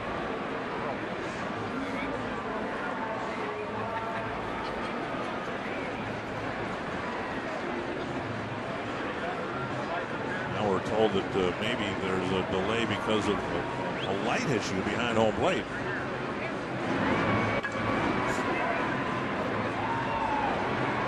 They're apparently just playing the music to fill the time while we're debating about the light issue. Now they've turned the lights off. Okay.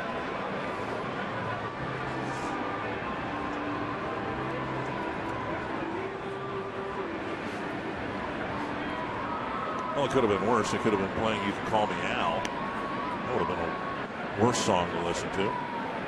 Here's Callaspo leading off the 6th, and there's a strike. What was it, Duke in the Dark? That's how you know all these songs? Yeah, well, plus I listened to popular music in the 70s. You were busy pitching. You were busy, worrying about your next start, laying down sacrifice bunts and all the other things you were worried about as a 20-something-year-old in the big leagues. The ground ball hit to Dozier. Backhands it, guns it across, got him one down. Hey, Ron Coomer, as Albert Pujols comes up, last time up, as he grounded out to Valencia at the end of 3rd inning, you were talking about Albert as far as where he was loading up, and I think a lot of fans would probably, what do you mean by that? Well, we're going to see a side shot here of Albert. See how his weight is dead in the middle, almost forward. He barely gets back, and now his weight is already coming forward before he's swinging. When you look right here on a side shot of this, you're going to see his weight is dead in the middle. And to me, he never gets loaded. And when you get loaded, that's when you're recognizing the pitch. And you're just seeing him go back and forth. And that's why he's been so susceptible to off-speed pitches. And then when they speed him up, he's getting jammed on a pitch inside, Bert. He's very open, isn't he, with his stance? I know he's probably always been that way, but when you load, you're talking about that right leg, that back leg of his. Correct. And where the load will go is you'll feel your weight on the back instep of your back foot. And if you watch, it goes back forward for him. And that's why he's just hitting these little ground balls instead of hitting through the baseball. What a play by Dozier, going to his right, going into the slide. Catching the ball, popping up and throwing out Pujols. You know what? He has made every play so far. This is a second major league game, and it looks like he's been out there a long time. Take a look right here. Ball going in the hole. Danny can't get it at third base. Dozier slides, comes up, and makes a good throw over to Joe Mauer. Very nice play by Brian Dozier. Very nicely done. First pitch to Hunter, fouled back. Guys, I remember day 2 for me, and I don't know if I was sliding for ground balls to come up throwing guys out.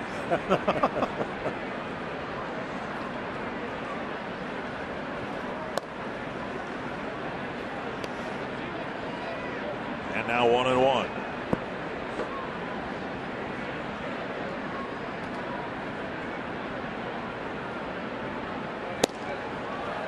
See, Ron, I think Ron Coomer's open. You see Torrey Hunter, he kind of lifts that left leg up a little bit, takes the shoe, off the ground when he's ready to hit. So he does load on that back foot because he does lift up that front leg. Diamond with a 1-2-3-6, and for the first time this year, a Twin starting pitcher has pitched 6 shutout innings.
at Target Field. Here are some of encouragement words from a soon-to-be co-worker, Dick. Hey, Dick, you're going to be painting the TC on Thursday, and that's normally my job. The key is to keep a steady hand, and if you screw up, the only thing you're going to be painting is your wife's fingernails. Whoa. There's the TC. That's a big responsibility.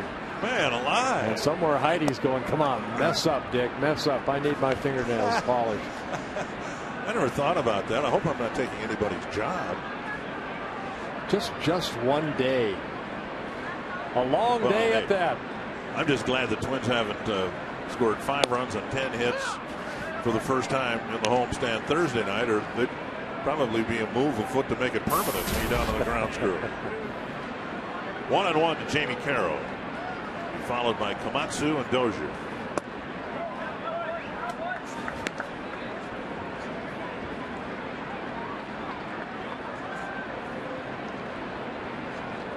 Carroll with a double down the left field line, dropped down a sacrifice bunt that led directly to 2-run scoring in the 4th, and now a drive to the gap in left center. It's been a great game for Jamie Carroll, who makes a big turn at first and holds up there. Yeah, second hit for Jamie Carroll, and this Thursday Dick Bremer will be joining the grounds crew to find out what it takes to keep Target Field in shape. From the setup at 9 a.m. the post-game cleanup, Dick learns the ins and outs of Target Field's green grass.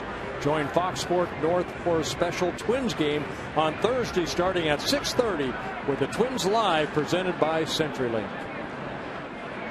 You're going to have fun. I am looking forward to it. Carroll dives back to the bag. Komatsu with a sacrifice fly drove in his first major league run.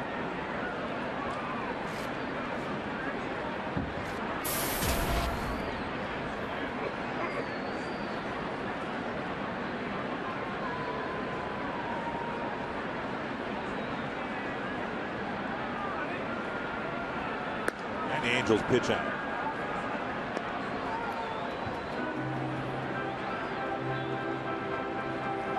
I can honestly say all the years I pitched at the big league level that I never had a first baseman that is off the bag like Albert Pujols. You know, when I come into my stretch position, you see Albert's probably 3-4 feet off of that first base bag. Then he gets out further.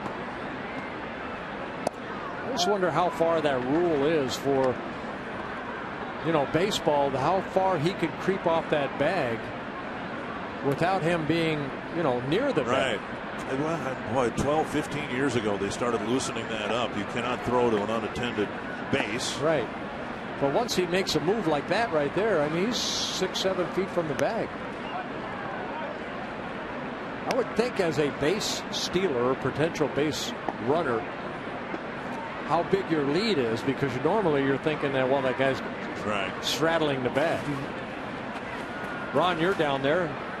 Yeah, guys, you'd probably take 1 good to 2 good steps past where the first baseman would be. And the one thing, though, you got to remember with the base being unoccupied, you can be off the base. You just have to be going to occupy the base when the ball's being thrown. You know, kind of on a pickoff if the first baseman was playing in behind and he cut in behind the runner. Now, you played first base. Did you ever do that? I did it only when I was trying to cover more ground and we were trying to protect the gap a little bit. Komatsu tries it to right. Hunter glides after it, makes the catch, 1 away.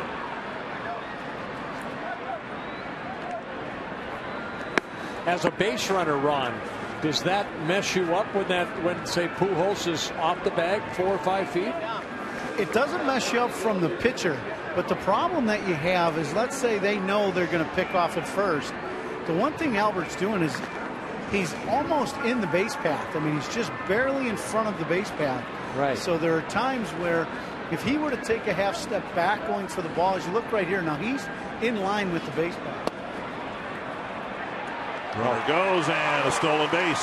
Yeah, Jamie Carroll had a great jump right there off of the pitcher, Paulie. For Jamie Carroll, his 3rd stolen base, and for the Twins, their 15th of the year.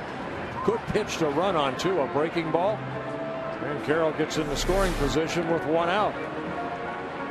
See, and I think that's part of the deal, where when Albert's off the base by 2 or 3 feet, that gives the base runner an extra 6, 8, 10 inches, maybe even a foot more leadoff than he usually gets.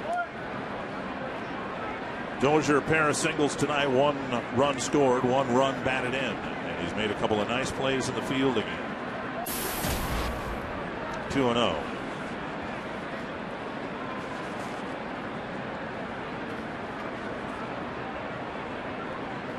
Popped up.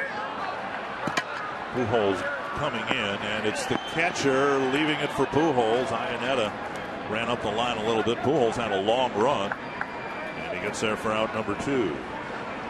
Follow the Twins with MLB.com at Bat12 for your iPhone, iPad, Android, BlackBerry, or Windows Mobile. Get live audio, pitch tracking, video highlights, and more. Text at Bat to 31826 or visit twinsbaseball.com for details.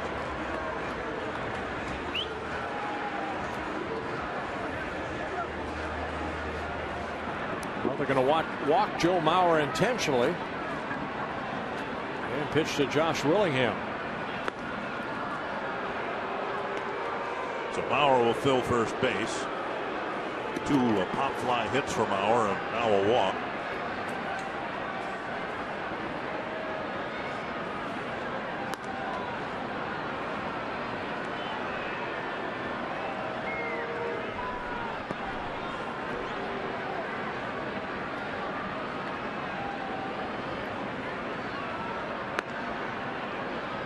Willingham, who delivered the first run for the Twins with a first inning double,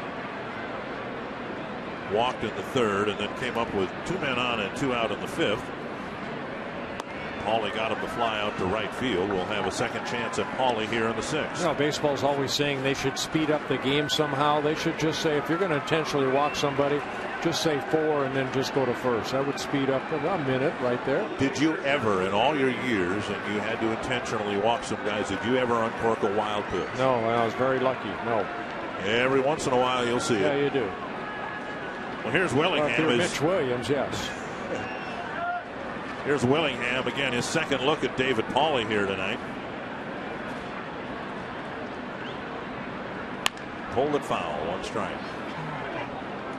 Back to our trivia question. Who was the last Twin to lead the American League in hit batters for a season? Probably Knobloch, huh? Shane Bag, who was a teammate of Joe Knobloch. Yes, he was.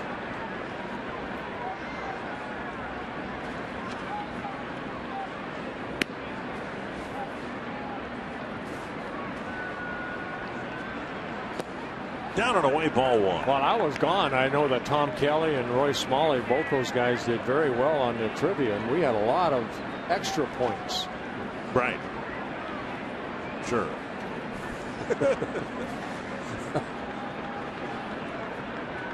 1-1 to Willingham. A roller headed up the middle. Ibar with a nice stop. He'll have no play. Oh. And now Carroll just got back to the bag. He had to slam on the brakes and pull a 180 because Ibar threw behind him. Oh, I guarantee you Steve Little was screaming right there. I mean, you know, Steve Little's got to watch that ball go through the infield. And, of course, Jamie Carroll, his back is to what's happening, so he's got to pick up Steve Little, the third base coach, and then also listen. And I'm sure Steve right there saying back, back, back, and Carroll just getting back safely. Remember Friday night in Seattle, the Twins won the ball game largely because Carroll made a play like that, kept the ball in the infield, kept a run from scoring. Here's Domit, who can make it all a moot point. Bases loaded, 2 out. Domit hit a 2-run home run walk and hit a soft line drive to Pujols.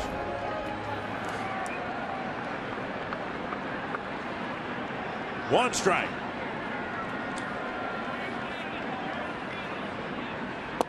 Down and in, 1-1. Dozen hits for the Twins. At least 1 in every inning. Some extra base hits.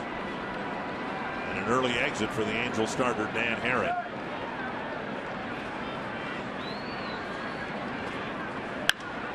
Deep but foul down the left field line, 1-2. You know, when the Twins signed Ryan Domit over the winter, they ended up getting a guy that You know, last year he had some injuries. He hit .303 with the Pirates in 77 games, but a career .271 hitter. Guy that has power from both sides of the plate. Looking for a big hit right here with bases loaded. And 2 outs. That's foul.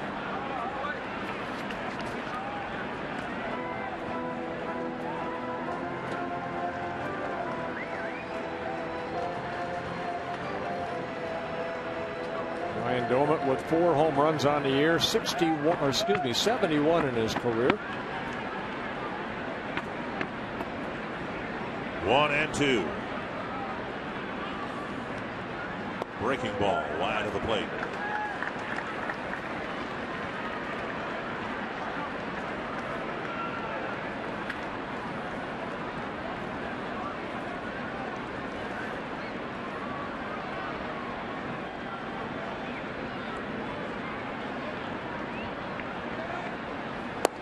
Just missed the corner. He tried to clip the inside corner and missed. Now the bases are full and the count is full. Ooh, close. Everybody will be running.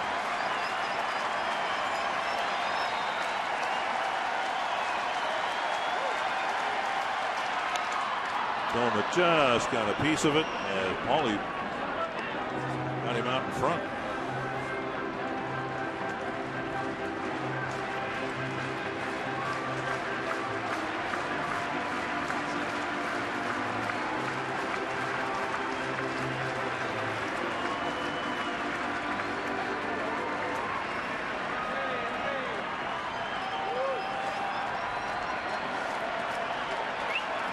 Full count to Ryan Doumit.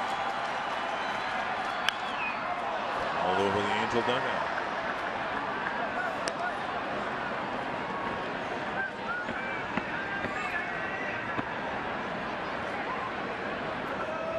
Doumit with 3 two-strike fouls here.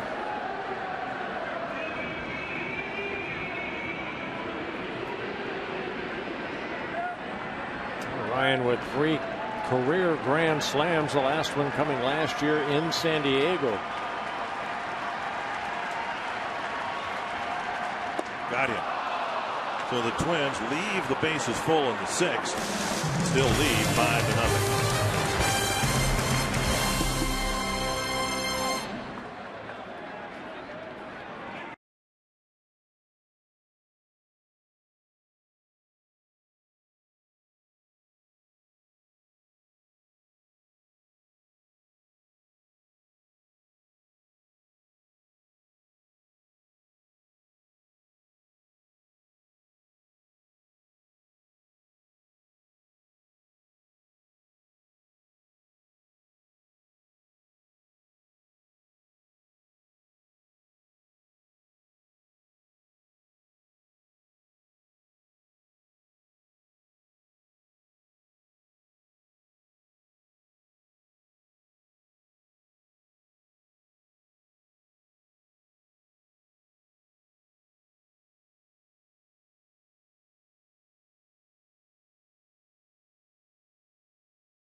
Well, in the first inning, a big RBI, 2-out RBI by Josh Willingham, a double, and then a 2-run home run by Ryan Doumit made it a 3-0 lead. But story of the game to me is Scott Diamond in his first start this year, 6 shutout innings so far. He's allowed only 4 hits, 10 ground ball outs, 2 fly ball outs to go with his 5 strikeouts. As we said, it's the first time this year that a Twins pitcher has pitched 6 shutout innings, and so he's out there to try to extend that to 7 innings. 87 pitches, 51 for strikes for Scott Diamond. Mark Trumbo rifled a double to left field his last time up, and Diamond misses the outside corner. Trumbo, Kendrick, and Wells.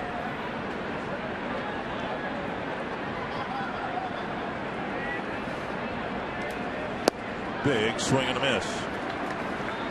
Now, one thing I've been watching is Butera move left and right, and usually, I mean, the last 2 pitches, he fastball just down and away. He missed. Drew sat down and away. There he sat down and away and went away. Drew sitting away again, and the pitch right there. Wow. That's pitching right there. That's hitting your spot and making that plate grow a little bit as the game goes on. And as Butera stares down at Trumbo's feet, he's thinking about what to call next. Breaking ball got him.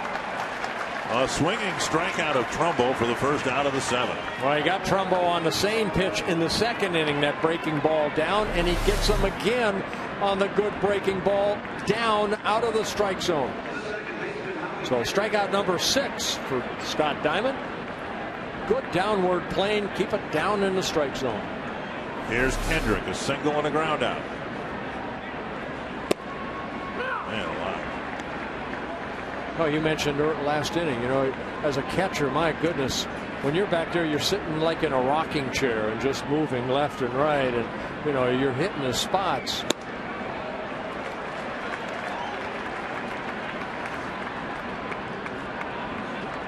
.91 pitches.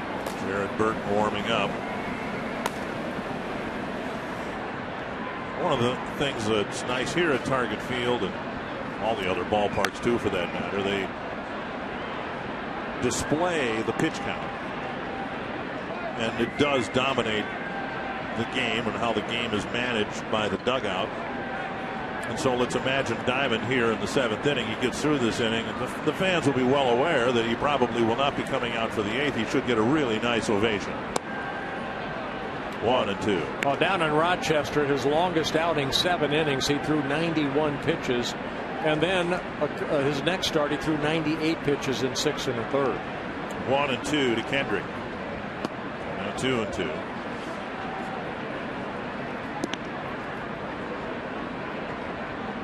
The guy with the least experience in the rotation is showing everybody how it's done. Sometimes that's what it takes. That foul, and that got the home plate umpire, Corey Blazer. Time now for the CenturyLink high-speed pitch. Well, Dan Herron started the ballgame, went only 3 2/3 innings. He was clocked as high as 89, and Scott Diamond at 92. 2 and 2. Weak ground ball to short. Dozier charges, fires on the run. Plenty of arm strength there. He threw on the run and kind of sidearmed it and got it there in front of the speedy Kendrick. 2 down. Another nice play by Brian Dozier. We've seen him go back to his left, right. Here he has to charge, play the little short hop, and then have something on his throw to get the speedy Kendrick at first. Here's Vernon Wells.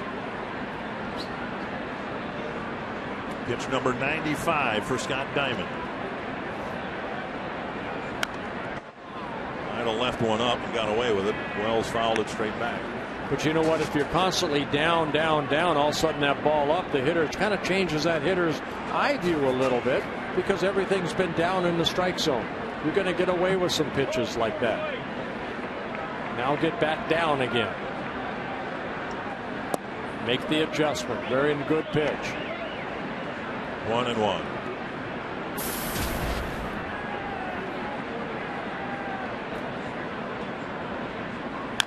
Tap foul, 1 and 2.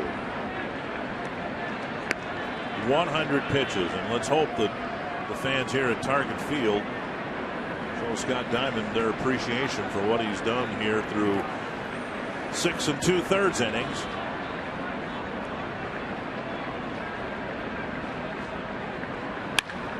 And now 7. 7 shutout innings for Scott Diamond.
Get a freshly brewed cup of premium roast coffee from McDonald's. Any size is just $1. And by AT&T, the nation's largest 4G network. AT&T. Rethink possible. Just what the doctor or general manager ordered. Some quality starting pitching tonight. Let's do a little pun with words. Twins may have found a diamond in the rough. There weren't any diamond cutters up the middle. Danny Valencia will lead off the 7th. 2 strikes. Well, Rick Anderson congratulating Scott Diamond. 102 pitches, 62 for strikes. There's the handshake. What a performance. Twins needed that badly. They came into this ballgame, the starters, 4 wins, 17 losses, with an ERA at 6.75 combined. So what Scott Diamond did here today, my goodness, hopefully that'll generate into Pavano and then, you know, Markham and so on. Or, well, Marquis, excuse me. Well, we found out that bad pitching is contagious. Let's hope good pitching is contagious. Valencia strikes out for the first out of the 7th. That'll bring up Trevor Plouffe. Well, Scott Diamond here tonight. I mean, he just gave up only 4 hits, 2 of them coming in the 2nd inning. He had retired the last 11 straight batters, hitting his spots, 6 strikeouts in the ballgame. That a career high, making just his 8th major league start. Trevor Plouffe takes ball 1.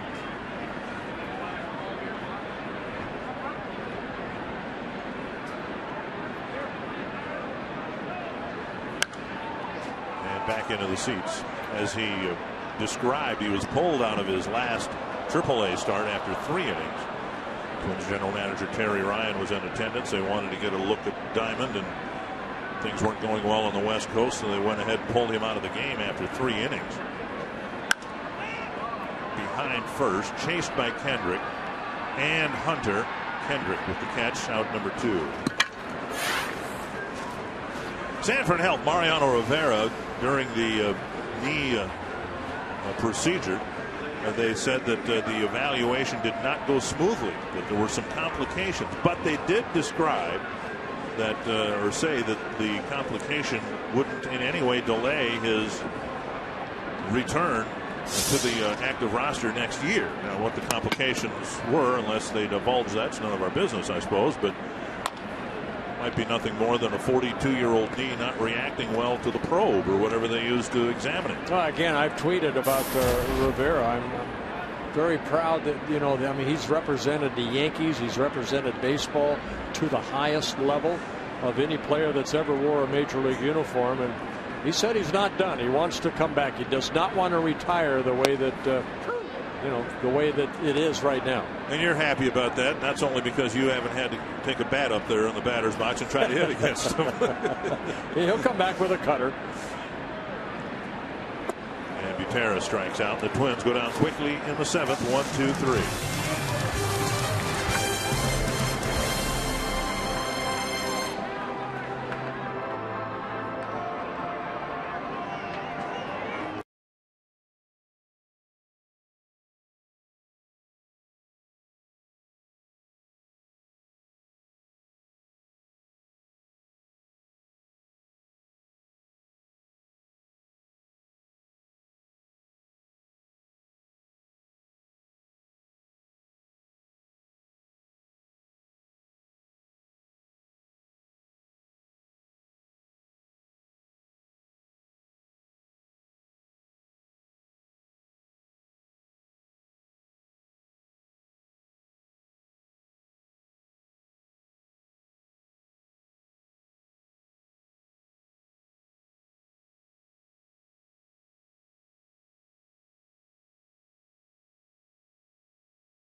This copyrighted telecast presented by the authority of the Minnesota Twins and may not be reproduced or retransmitted in any form. And the accounts and descriptions of this game may not be disseminated without the express written consent of the Minnesota Twins, LLC. Quite a night for Scott Diamond, who pitched 7 innings of shutout ball. The Twins gave him some early run support. He seemed like he was in control all night long. The Twins got him that first inning run, or in fact 3 of them. And he never let the Angels up for air after that. Well, again, you know, Scott Diamond, mostly ground ball outs to go with his 6 strikeouts. Had some good defensive plays made behind him, especially by his shortstop, Brian Dozier. Here's Jared Burton pitching the 8th inning. He has been on fire. He's not allowed a run in his last 9 appearances, covering 9 1/3 innings. Also allowing no hits and only 1 walk and 10 strikeouts. The ERA at 2.45. It's a few times this year, Bert, that the Twins have gotten into the 8th inning playing with a lead. Tend to forget that you've got some relievers down there that have done a nice job when given leads to protect. And Burton certainly near the head of that list. Here's Ibar, who will lead off the 8th inning. Yeah, Burton has faced 32 straight batters without giving up a hit. Last hit he gave up was April 12th here against the Angels. And the 2 home runs he allowed, that came in his debut in Baltimore. He gave up a couple home runs. The idiot on TV said he doesn't give up any home runs. He gave up 2. Gave up 2 right away. 1 strike to Ibar. On the ground, Carroll to Mauer, 1 away.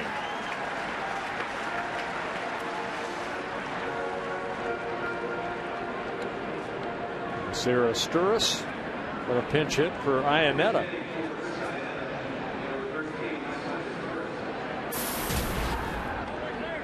Iannetta had gone 0 for 2.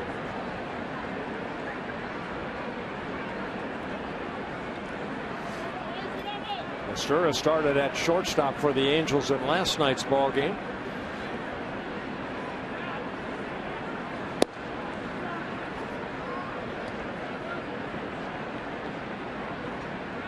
1-0.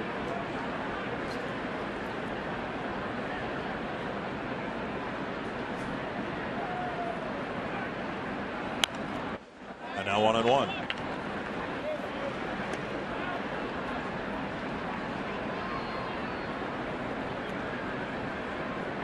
The Twins miraculously were given a lead at the top of the 7th inning in Seattle on Friday. Last ball game they won. The bullpen after that was perfect. 9 up, 9 down. 3 different pitchers.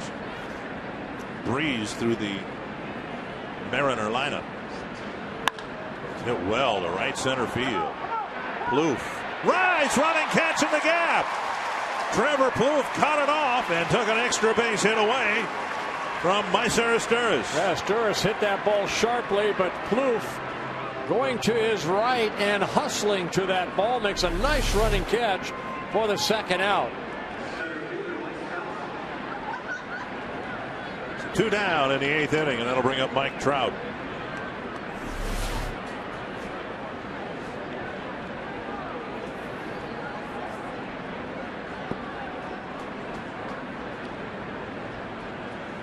Strike 1. White Sox in 10 innings beat the Indians.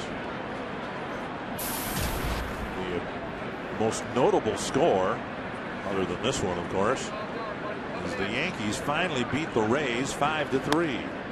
That's up the line, and it'll die in the grass. Yeah, Rays have had the Yankees number over the last couple of years. 7 straight times they've beaten the Yankees. That's remarkable.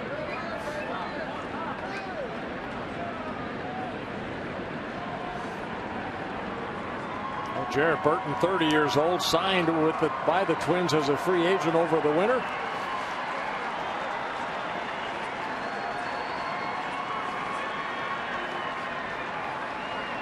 Two strikes to Mike Trout. Blocked by Butera. Wow, that's the ball you want as a pitcher. Throw that ball in the game. One time somebody hit a ball off the end of the bat and they came back and the ball had a big old gap in it. And Gary Gaetti gave it to him and he was smiling at me, and I looked at the ball and I was smiling. I threw the pitch outer half of the plate. Guy fouled it off the first pitch. No. It was like I felt like Little League, you know, please bring the ball back. We'll give you a snow cone or something. Let me have that ball back, please. 1-2. Whoa, just missed the corner. Burton took a little bunny hop off the mound like he got strike 3 there. Well, watch Butera sitting outside that ball middle in. Close pitch. 2-2.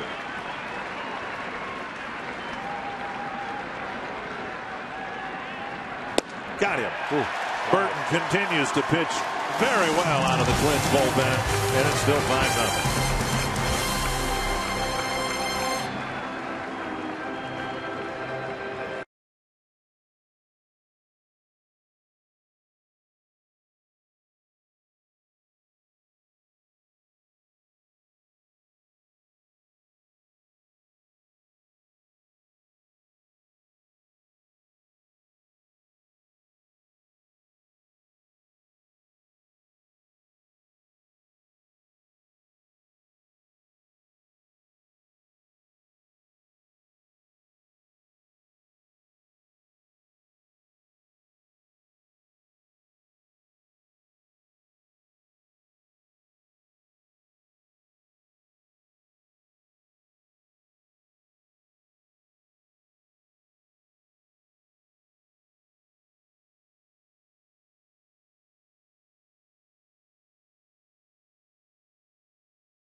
cool post-game show coming your way. We'll talk about Scott Diamond and how he shined in his season debut tonight for the Minnesota Twins. Scott Diamond with 7 shutout innings. Nice job by him tonight. Ron Gardenhire's post-game press conference and the instructional tonight. A very good one with our experts, Ron Coomer, Bert Blyleven. How to throw a curveball. Dick, I think Bert might be just a little bit qualified on how to instruct I was people. hoping Ron Coomer would show Stan Denman how to do that. What do you know about that, Bert? What do you know? I was up here when Ron Coomer made some of those throws from third to first. He's got a pretty good curve, too. Hey, sorry, Coombe. Cheap shot there. Strike one to Jamie Carroll. It's been a very good day at the plate, night at the plate for Jamie Carroll and in the field, but 2 base hits and a sacrifice bunt that led to 2 runs in the 4th. Oh, the Angels have to be very happy at the job that David Pauley has done so far. Dan Herron, the starter, worked only 3 2/3 innings. Pauley has come in and kind of shut the door since the 4th inning. He's allowed only 4 hits. Carroll protecting the plate, dribbles it to Jerry White.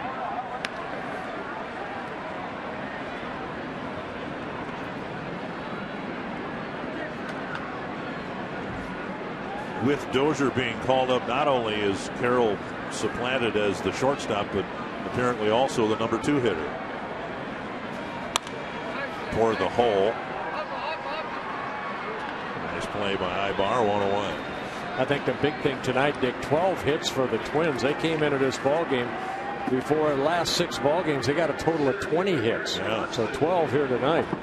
The Our Family section has ticket availability for upcoming games against the Angels, Blue Jays, and Indians on this homestand. Get a ticket in the alcohol-free section. Receive a free Schweigert hot dog and Pepsi. For pricing and details on the Our Family section, please visit twinsbaseball.com. Here's Eric Komatsu.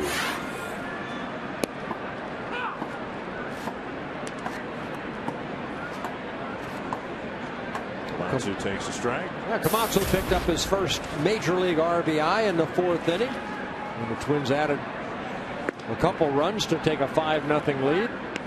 The hope is Denard Span will be back in center field and back in the leadoff spot tomorrow.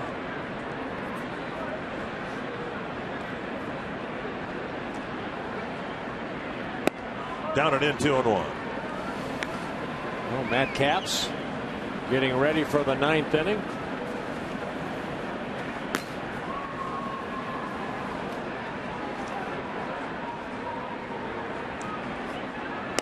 Up and away, 3-1 with Dozier on deck. Yeah, this is game number 29 for the Twins, and we talked about the Denard Span. He's played in all of them at this first game that he's missed. Had that hard collision with the center field fence last night. A little achy today. Hopes to be back out there tomorrow. Flipped foul into the seats.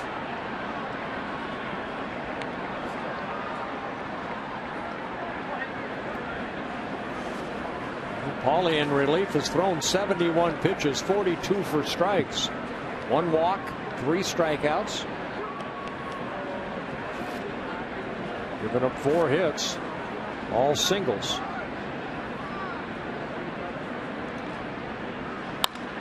Chop to second. Kendrick go over to Pujols. And that's out number 2. That'll bring up Dozier.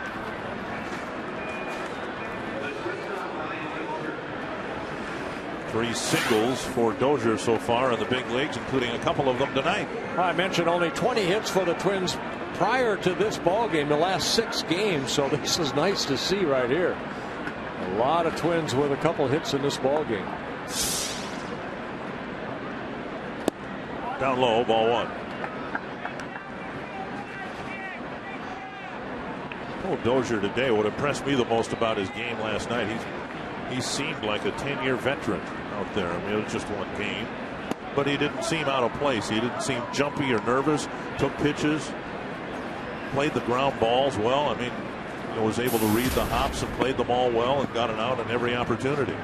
And the same has been true again here tonight. Well, I like his attitude when he did the tweeting with Robbie Inspikowski, being Tuesday tweet night here with Fox is Twitter Tuesday. Twitter Tuesday. That he said, hey, you know what? You're going to have good days. You're going to have bad days. You just enjoy it. And so far, the first 2 days at the major league level have been very, very good for Brian Dozier.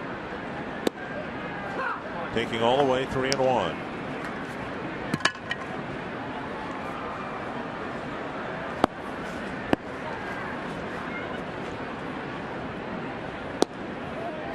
And he checked with home plate umpire Corey Blazer before spinning his bat out of his hand, and he'll take first with a walk. Not taking anything for granted. He just wanted to make sure. Second walk for Paulie. The other one, the intentional walk to Joe Mauer in the 6th inning. Yeah, I think Mike Scioscia quite happy that David Paulie actually got more outs than Dan Herron tonight. And a pitching change with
the very first inning, and have a 5-0 lead. You can log on to FoxSportsNorth.com for Brian Hall's continuing coverage of the Viking Stadium situation. Things are coming to a head one way or the other.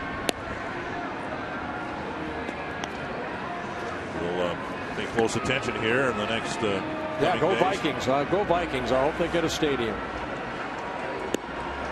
Takahashi comes into the ball game here, pitching to Joe Mauer with a runner at first and 2 down. Yeah, Takahashi in last night's ball game worked the 7th inning, a 1-2-3 7th inning. Needed only 9 pitches, 7 for strikes to retire the 3 batters he faced, making his 10th relief appearance.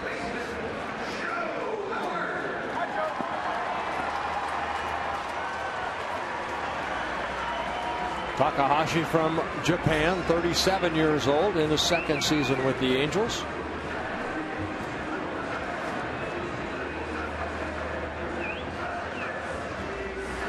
Getting their 3 runs in the first and a pair of 2-out hits. Mauer trying to extend the inning by getting a 2-out hit here. He's got a couple of pop fly hits to left field, a double in the 3rd, and another pop fly single to left in the 4th.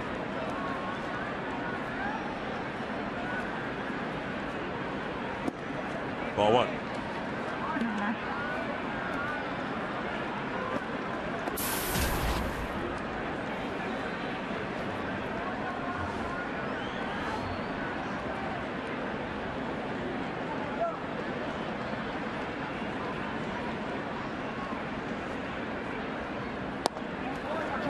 Misses again. Yeah, Takahashi with a fastball. He'll throw a screwball, turn that fastball over like a changeup. Mix in a slider and a curveball.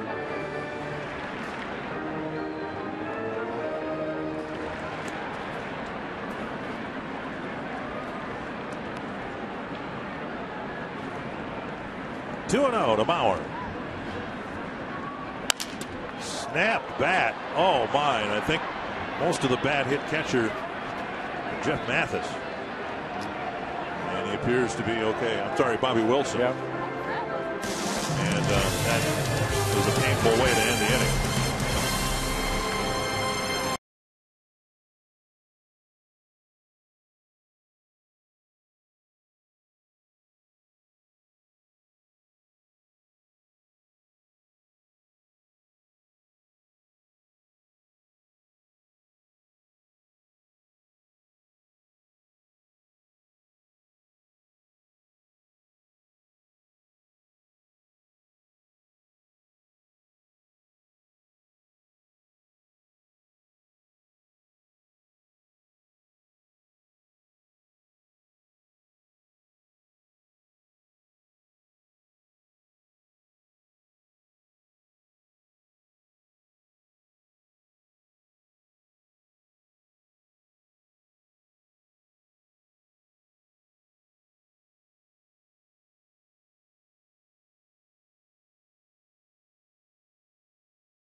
That's the story. The top line there significant. Scott Diamond in his 2012 debut, 7 shutout innings. Oh, great job by Jarrett Burton in the 8th inning. Matt Capps, not a save situation, but kind of a save situation. You'd like to get the shutout right here. Twins have not had a shutout yet this year, and the Angels have been shut out already 6 times on the season. Most of the time when Irvin Santana pitches. On May 8th, when you've got just 7 wins on the year, this is a save situation. He's trying to pin it down. Capps making his 11th appearance. 1-1.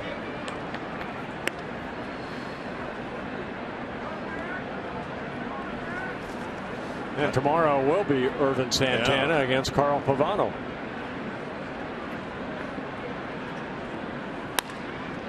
On one hop to Carroll and an easy first out.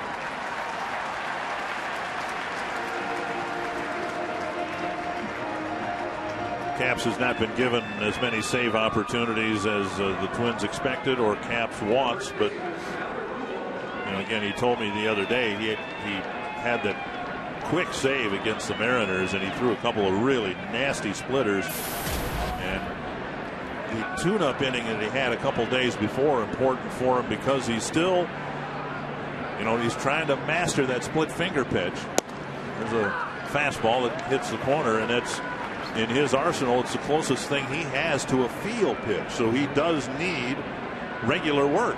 Well, that fastball at 91, 92 miles an hour, he has that slider and then that changeup that, Eddie Guardado helped him in spring training with. It's open up his fingers a little bit and throw it just like a fastball, and they keep it down, then you get a little movement down. When we were in California, Rick Aguilera came by for a visit during one of the innings, and I asked him how long it took him, because he said Ron Darling helped him with his split finger pitch, and he said, he just split his fingers with a softball in his car over the winter, and when it came to springtime, he was able to throw it effectively. Pujols again pulls the ball weakly on the left side. 4 ground ball outs. He hasn't gotten the ball out of the infield yet. 2 down. Well, why? Because the ball was down in the strike zone. Diamond did a great job of keeping that ball down. Pujols hit 3 ground ball outs for him, and right there, Matt Capps getting a ground ball out. Here's Torrey Hunter.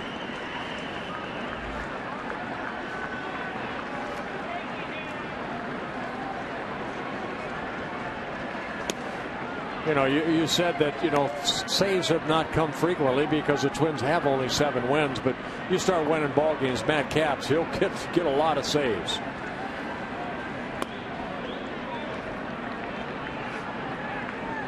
Two 2-0 to Hunter. Torrey struck out twice and bounced for short.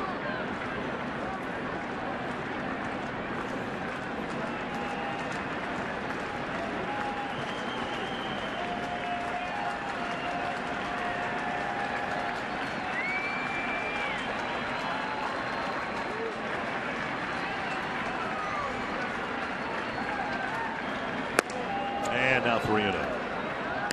Bart Trumbo is in the on-deck circle for the Angels. See if Matt Capps can come all the way back. Get strike 1 right here. At the knees. Now strike 2. Or a fly ball out.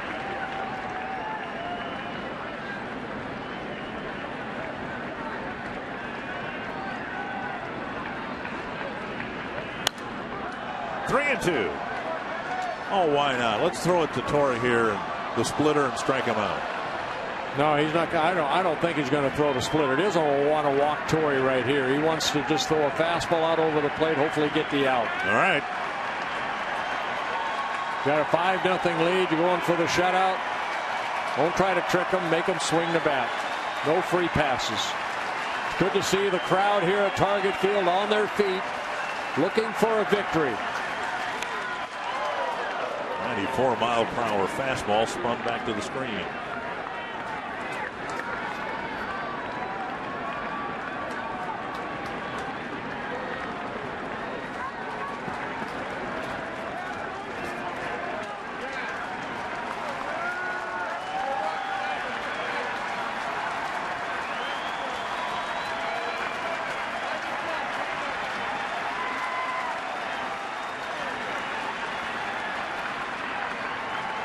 3-2 to Hunter. Got him. A sinking fastball. Capps completes the shutout. And a brilliant 7-inning performance for Scott Diamond in his 2012 debut.